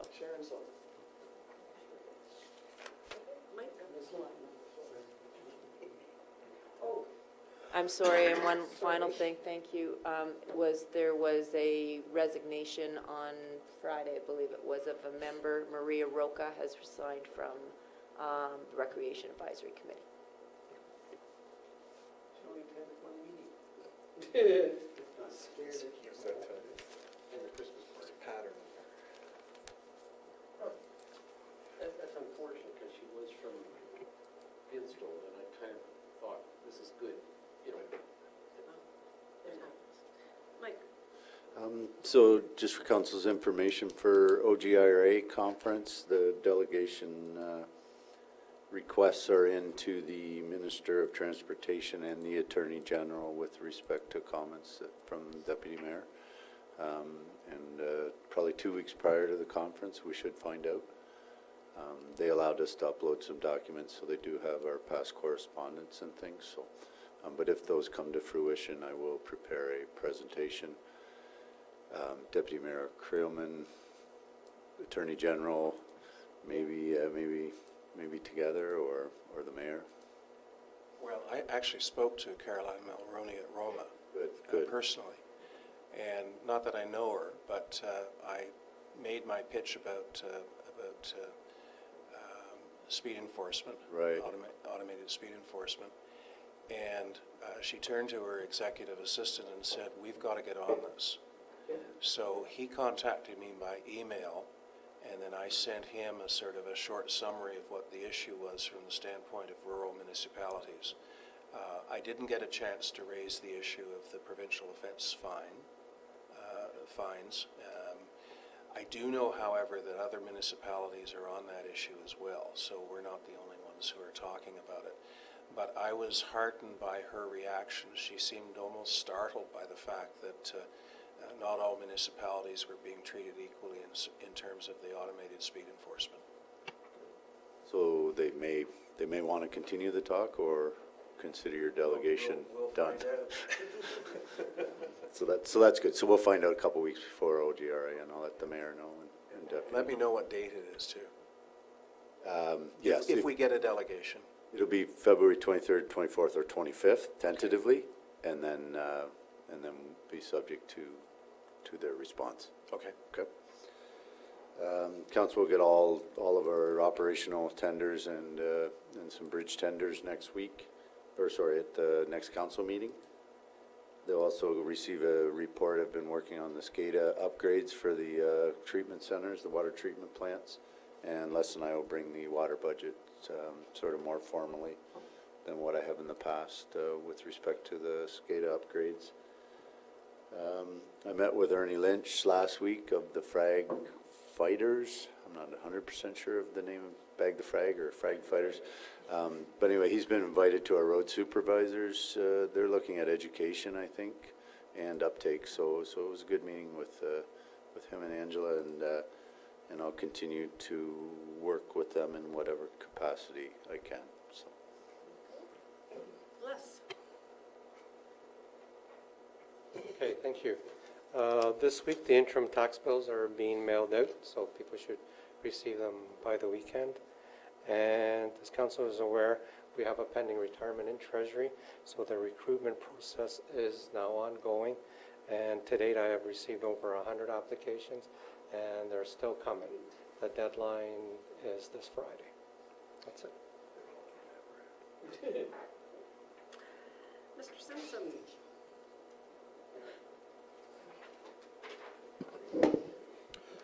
One of the other bylaws that I'm now starting to investigate is the fence bylaw that council directed that we look into. And the fence bylaw can take a lot of different forms, and I'm hoping to get some direction from council, either today or if you would prefer this to come back as a report, on what some of the goals and objectives that council would like to see achieved.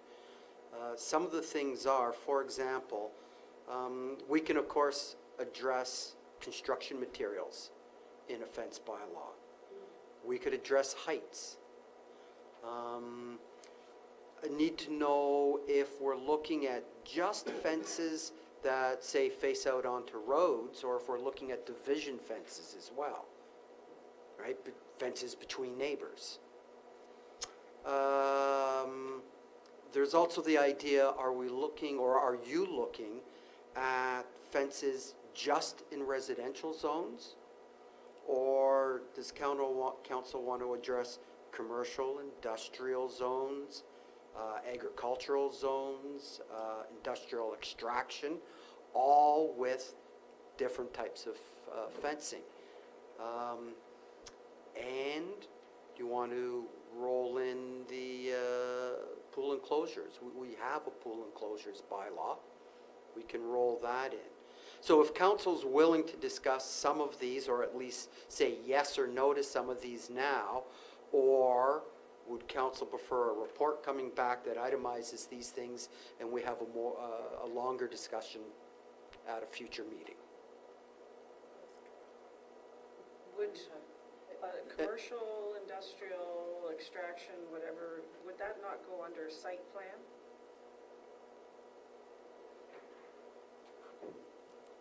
It would, doesn't mean can. you can't regulate it through the bylaw so that people know about it. I think, just to sort of minimize the work right now, we can always do more. The key is in subdivisions, that's right. I mean, yeah, there can be issues elsewhere, but at least to start with, if it focuses it a bit more, what we need is a bylaw in residential areas, I guess. So just residential areas? At this point, you're just looking at residential fencing? I'd say for now, I mean, if issues crop up in the future, we can always add to the bylaw. It's just that there's could be so much on our plate, you know.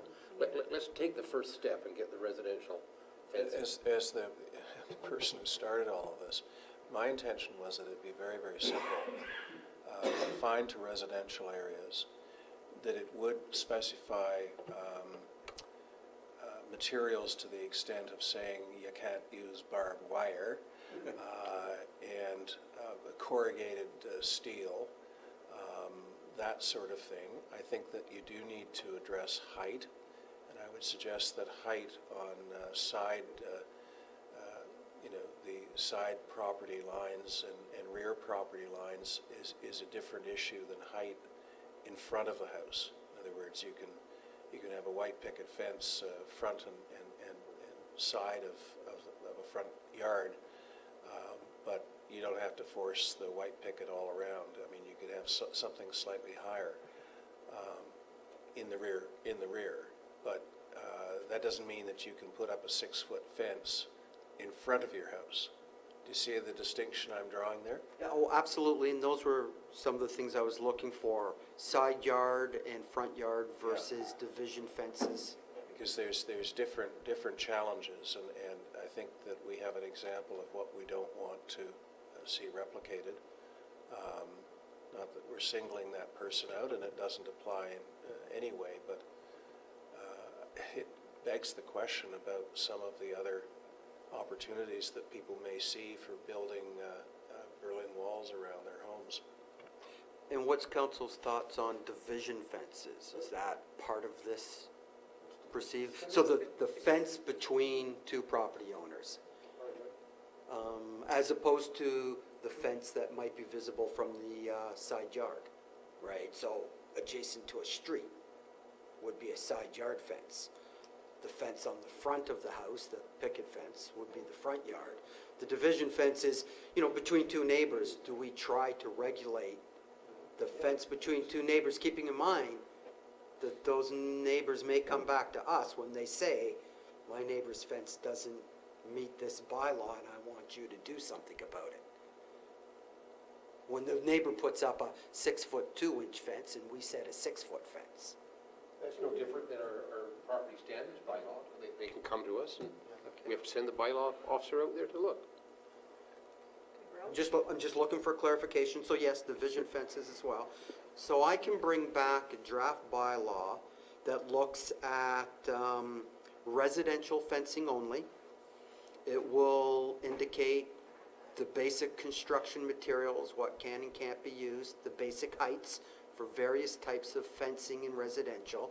Again, that being the front versus the side versus the back fence.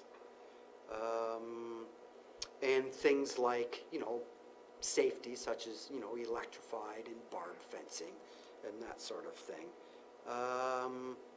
And then I can roll in the pool enclosures, or we can leave that freestanding, because we do have a current. It would be the same pool enclosure, just brought into this bylaw, which just puts all fencing in one document. Well, I think that's what we want, you to come up with a draft, and I hesitate to say it, but you probably need to include color. Color, okay. That one might be tricky, but let me see what I can do and find examples of. Construction materials and those that can and can't be used. There are samples and examples of those. Coloring, I'll do some more research on. That. Fred, I think I gave you a copy of the Hamilton bylaw.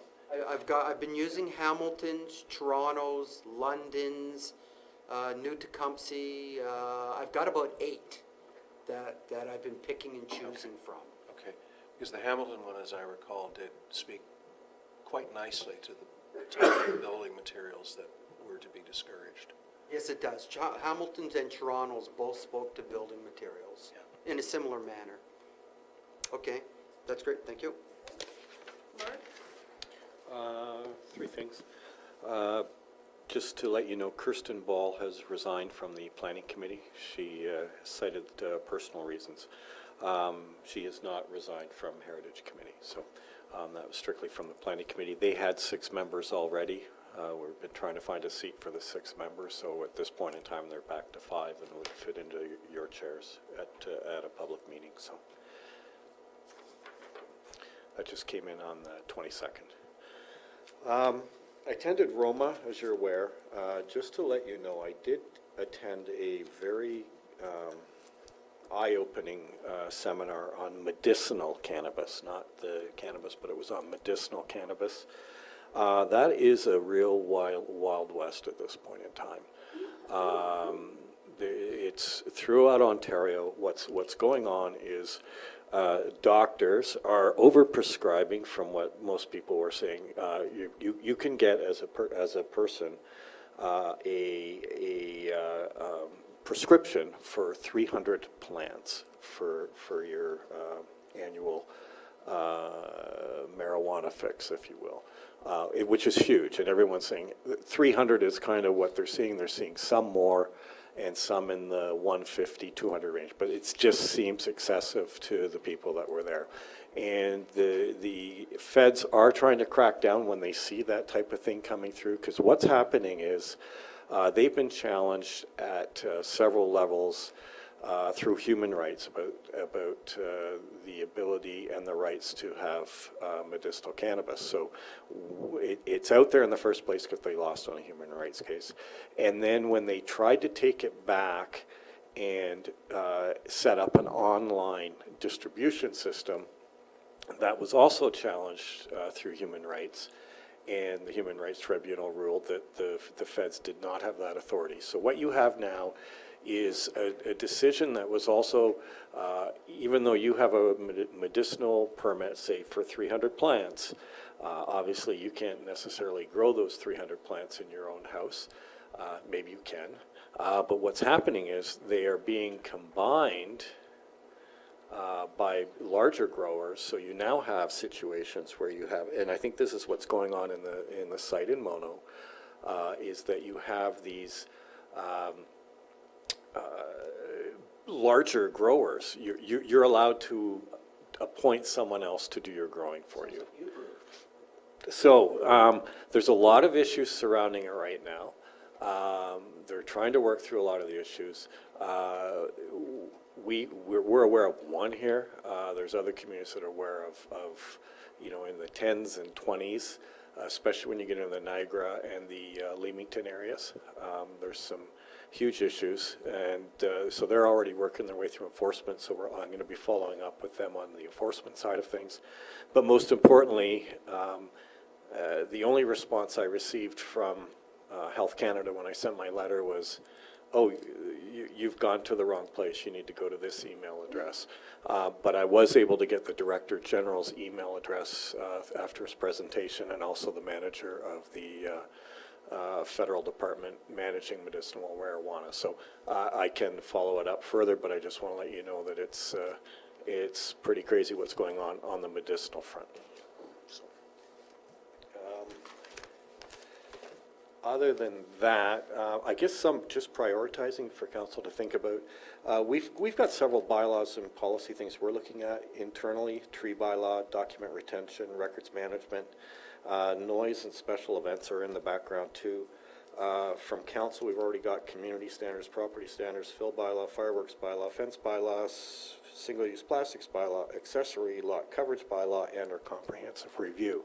So when I hear we need to have bylaws brought forward, I think if you can maybe prioritize amongst yourselves as to what you want to see. We understand that you've got urgencies on certain matters, but recognize the fact that, and that's notwithstanding everything else we do on a day-to-day basis. So we are trying to get those out.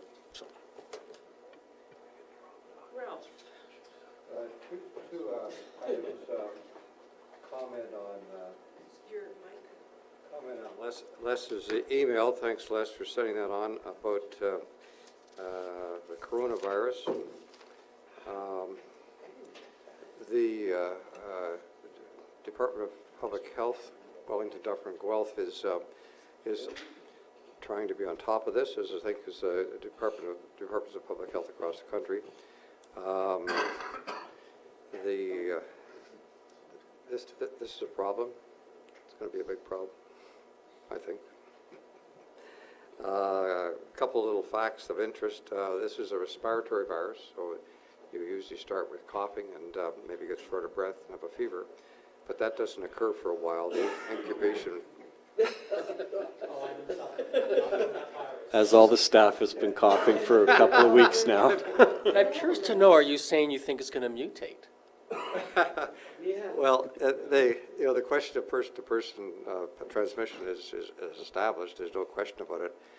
In the CBC today, they tried to admit it to having 4,500 cases, whereas 2 days ago it was in the 600 or 700 range. It's growing. 100-something, 120 deaths, et cetera. The problem with this is that there's an incubation period, so you can be fine. You know, you get on the plane, you're checked at Pearson. They say we came from where in China? Well, let's check your temperature and all that, and it's fine, so they let you go. And 5 days later, you start to cough, sort of thing, and the first thing you know, your wife is coughing too, and it just goes. Anyway, I don't mean to be alarmist, but this is sort of in the same area as SARS and MERS. We don't have a vaccine, and we just have prevention by keeping away from people that have it. So there'll be more to follow.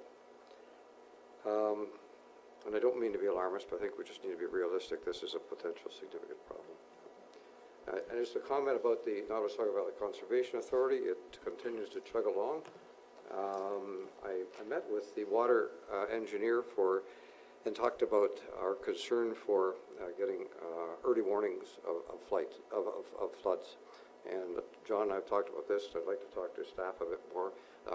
They're interested in doing more. What their present system is really not very good. As you probably know, you get an email, or there's notices in the paper, there's notices in the news, etc. But that person who's sound asleep down along the Nottawasaga River beside Fred Nix's house, he doesn't get a personal call. And I think that's the point that we're trying to make, that somehow or other we have a text or a phone call. There is a monitoring station that's on the Nottawasaga at the Mono-Agila town line. It isn't being fully used. It could be used for that purpose, I think. So I'd like to pursue this a little bit more and talk to you, Mike, or Mark. Just on that, because I have been following up as well. NVCA and CVC provide staff and the emergency control people with notices of flood, right? The green, the yellow, the red, flood warnings. They do not provide those, and there's no opportunity on their websites to provide those to residents. Grand River Conservation Authority, if you might want to look into that, from what I can tell, they will provide the same flood warnings out that they do to staff to the general public if you sign up. So you might want to look at that as a thread. Do you know how they convey that warning? I believe it's through text. We had a very interesting talk. We had the annual general meeting was last week. Jim Inhofe, who spoke, he's a biologist and former director of the Conservation Ecology for Trout Unlimited, and he talked about just what a watershed was. I think that's pretty basic, but it was really quite interesting. Basically, it's land and water. Simple.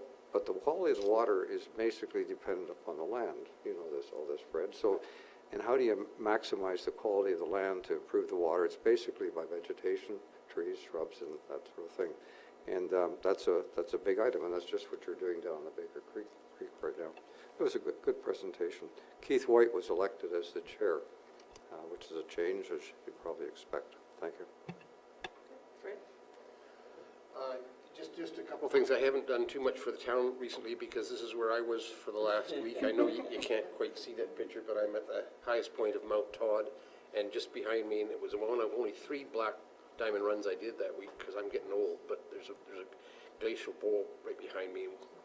But the interesting thing is that we arrived back on the 22nd on a plane from Calgary, just in time to hear about the plane coming in from China with the person who has now been identified with the virus. So I was going through the airport at the same time as he was and his wife. So I won't cough on any of you. The only other thing I have to report, I guess 2 things. One, Mark and I have a meeting tomorrow with the Sinclair family and the Bruce Trail and Ontario Parks. I'll bring back more information to council on that, because there might be, we're not making any decisions, I think, tomorrow, but there might be some things I bring back to council for their consideration after this meeting. This has to do with the Bruce Trail taking ownership of Cannings Falls, or Scott Falls as it's variously called, and there's some real land management issues there. The other thing I might tell council is, and thanks to Kim and some other people, I once again will be helping the Big Brothers Big Sisters have a cross-country ski day at Menorah. Kim's given me the room, and Steve Murphy, I assume he was there last year, will be doing the cooking, so I'll bring up this. I'll chat to him, Ralph, about this emergency management system, but that's on the 26th of February. That's all I have. We had an email from Bob McCrae regarding the planning committee and the urgency of having the fill bylaw go back to them for review. And I just wanted to double check, where was the intention of that to be taken to planning committee, or was it supposed to be coming to council? In view of the current regs that need to be rolled or considered as part of the proposal, probably back to committee at this point. So I've spoken with Jim Walls, who's helped me on this project, because he's quite familiar with the reg, and hopefully we can get it on for the 25th. We have another full meeting that night at planning committee, but hopefully we can make some headway on that end as well. So I'll probably get a draft from, I'll get an updated draft from him. He said by early next week. Okay, thank you. Last meeting, we talked about town hall meeting dates proposed, and my question, homework to you, was ideas for what topics could be put. Everybody forgot.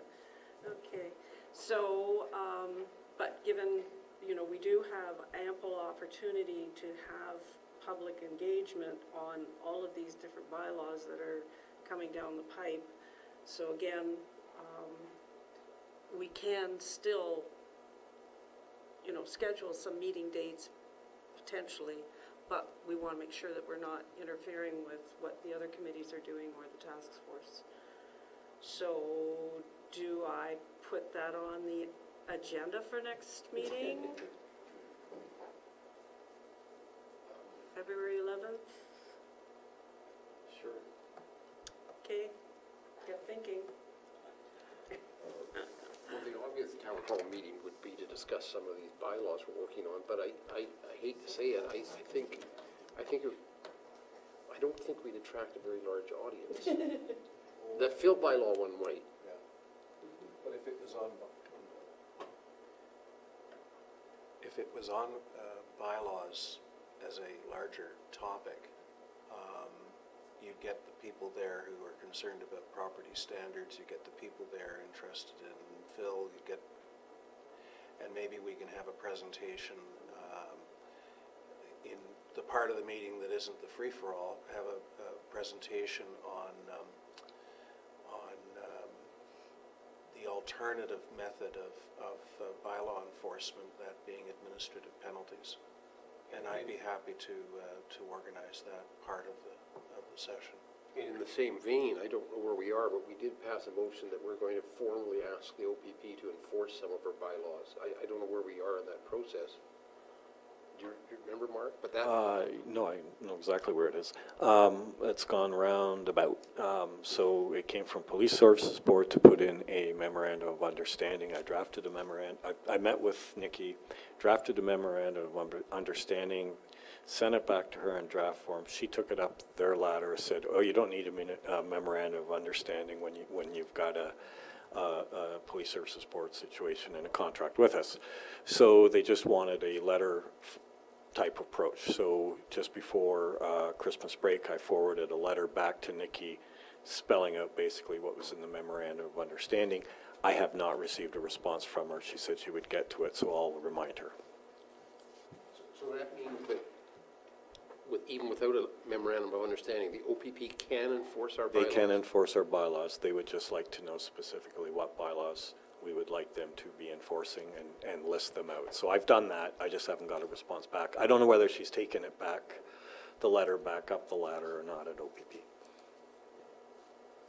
John, did you have anything? Yeah, I do. Speaking of the OPP, Nikki Randall has been very proactive in terms of responding to Mono's budget increase for purposes of the .50 enhancement. In other words, an additional 20 hours of policing a week. She has interviewed candidates for this position, and I believe is on the verge of introducing the success, has chosen somebody to perform that function and is preparing a press release. So we've been encouraging her to do this with as much fanfare as possible and with as much attention to the fact that it's no longer safe to speed in Mono with the addition of that resource. So I think in the next week or two you'll see something in the media about this, introducing the successful candidate, maybe some photo ops on Airport Road. Speaking of that, I've suggested to the county that they might consider moving the county sign to the north end of the town to discourage southbound traffic, because a lot of the speeders, in fact, are caught going south, especially on Monday mornings, as an example, at excessive rates of speed. And I haven't heard anything back from Scott Burns, but I'll follow up on that. It just makes sense that that sign be maybe relocated, if only temporarily. The Internet Task Force has been somewhat dormant while I've been distracted with other things. I'm going to get it back up and working. We have had some informal discussions with an internet service provider who specializes in rural internet service. Everyone I've spoken to, and I talked to a number of people at Roma who have had dealings with this firm, sing their praises. They are absolutely in our, we're in their wheelhouse, as it were, in terms of a challenging terrain to get a high quality, good internet signal out to. The question arises, and there's also money out there now for things like repeater towers and so forth. And we have a huge, huge asset in the town that we have not really monetized yet, or at least made available, and that's our water tower. And I think we would like to come back at some point and suggest to council that we set up a mechanism where providers can access the water tower for purposes of a wireless signal that could then potentially be picked up by other towers within the town, and ultimately making the internet, high-speed internet available to the average homeowner. So I just put that out there. I don't know what that mechanism is, whether it's an RFP or whether we simply go with somebody who has a vision and wants to pursue it, and then we start trying to access with their assistance some of the provincial dollars, significant dollars, for repeating the signal from that water tower. But he has, this particular provider has done some RF extrapolations off the top of that water tower, and you'd be surprised at how far the signal can travel. So I'm not saying we have a solution, but we at least have some interesting options on the table. Sharon? I have nothing. Winterfest was really amazing, and where we were set up with the apple cider, we got to see the people lined up to go on the wagon with the horses. They absolutely loved that, and we became the information center. And mind you, Sylvia and I didn't know all the answers, but we made them up. I asked the kids when they came down from the bus, was that any good? Oh my goodness. Little kids who would never say anything say boo. They just stand there to get their cup. They were thrilled with that. They had a great time. This is the gym bus. The gym bus, yeah. It's not a bus. Ross and Dave brought the skis up, and skis and boots and poles and all of that stuff, and they're a great team. They had it done in no time at all, and taking it back was easy as well. And I just threw all the bags in the elevator, but I shouldn't tell people that. What else? Sure, I had something else to tell you, but we have had a resignation from I don't know if it's got to the other offices yet, but Robin Clayton has resigned from the Heritage Committee. Wow. Is that just done at the committee? Yes, it's level? just happened, and he's actually moving out. He's moving to Vancouver, and I told him, well, you're not going to avoid the snow because they have it out there too. But we have someone else who's going to take on the job of secretary, so that will probably happen shortly. And I think that's it. Thank you. Yes? Your worship, sorry. One other matter which I neglected in my report, just to make the rest of council aware, we are losing another loyal employee for the right reasons. Again, she is retiring, so Judy Coney will be retiring in, I believe it's May, is it June 26th? So we do have time. We are going to work at a replacement. She's very valuable, and we'll be trying to get someone in place ahead of time so that we can close that learning curve gap as soon as possible. So, any notices of motion today? I have one, but I'm not going to introduce it. You're not going to introduce it? All right. Okay, so we can close off if there's nothing else, that we introduce and give the necessary readings to a bylaw to confirm the proceedings of Council of the Town of Mono in Session 2-2020, held on the 28th of January 2020, and that be signed by the Mayor and the Clerk and sealed and engrossed in the bylaw book. Moved by Creelman and seconded by Martin. All in favor? Carries. And that we adjourn at 1:17 p.m. Moved by Nix and seconded by Magtalo. All in favor?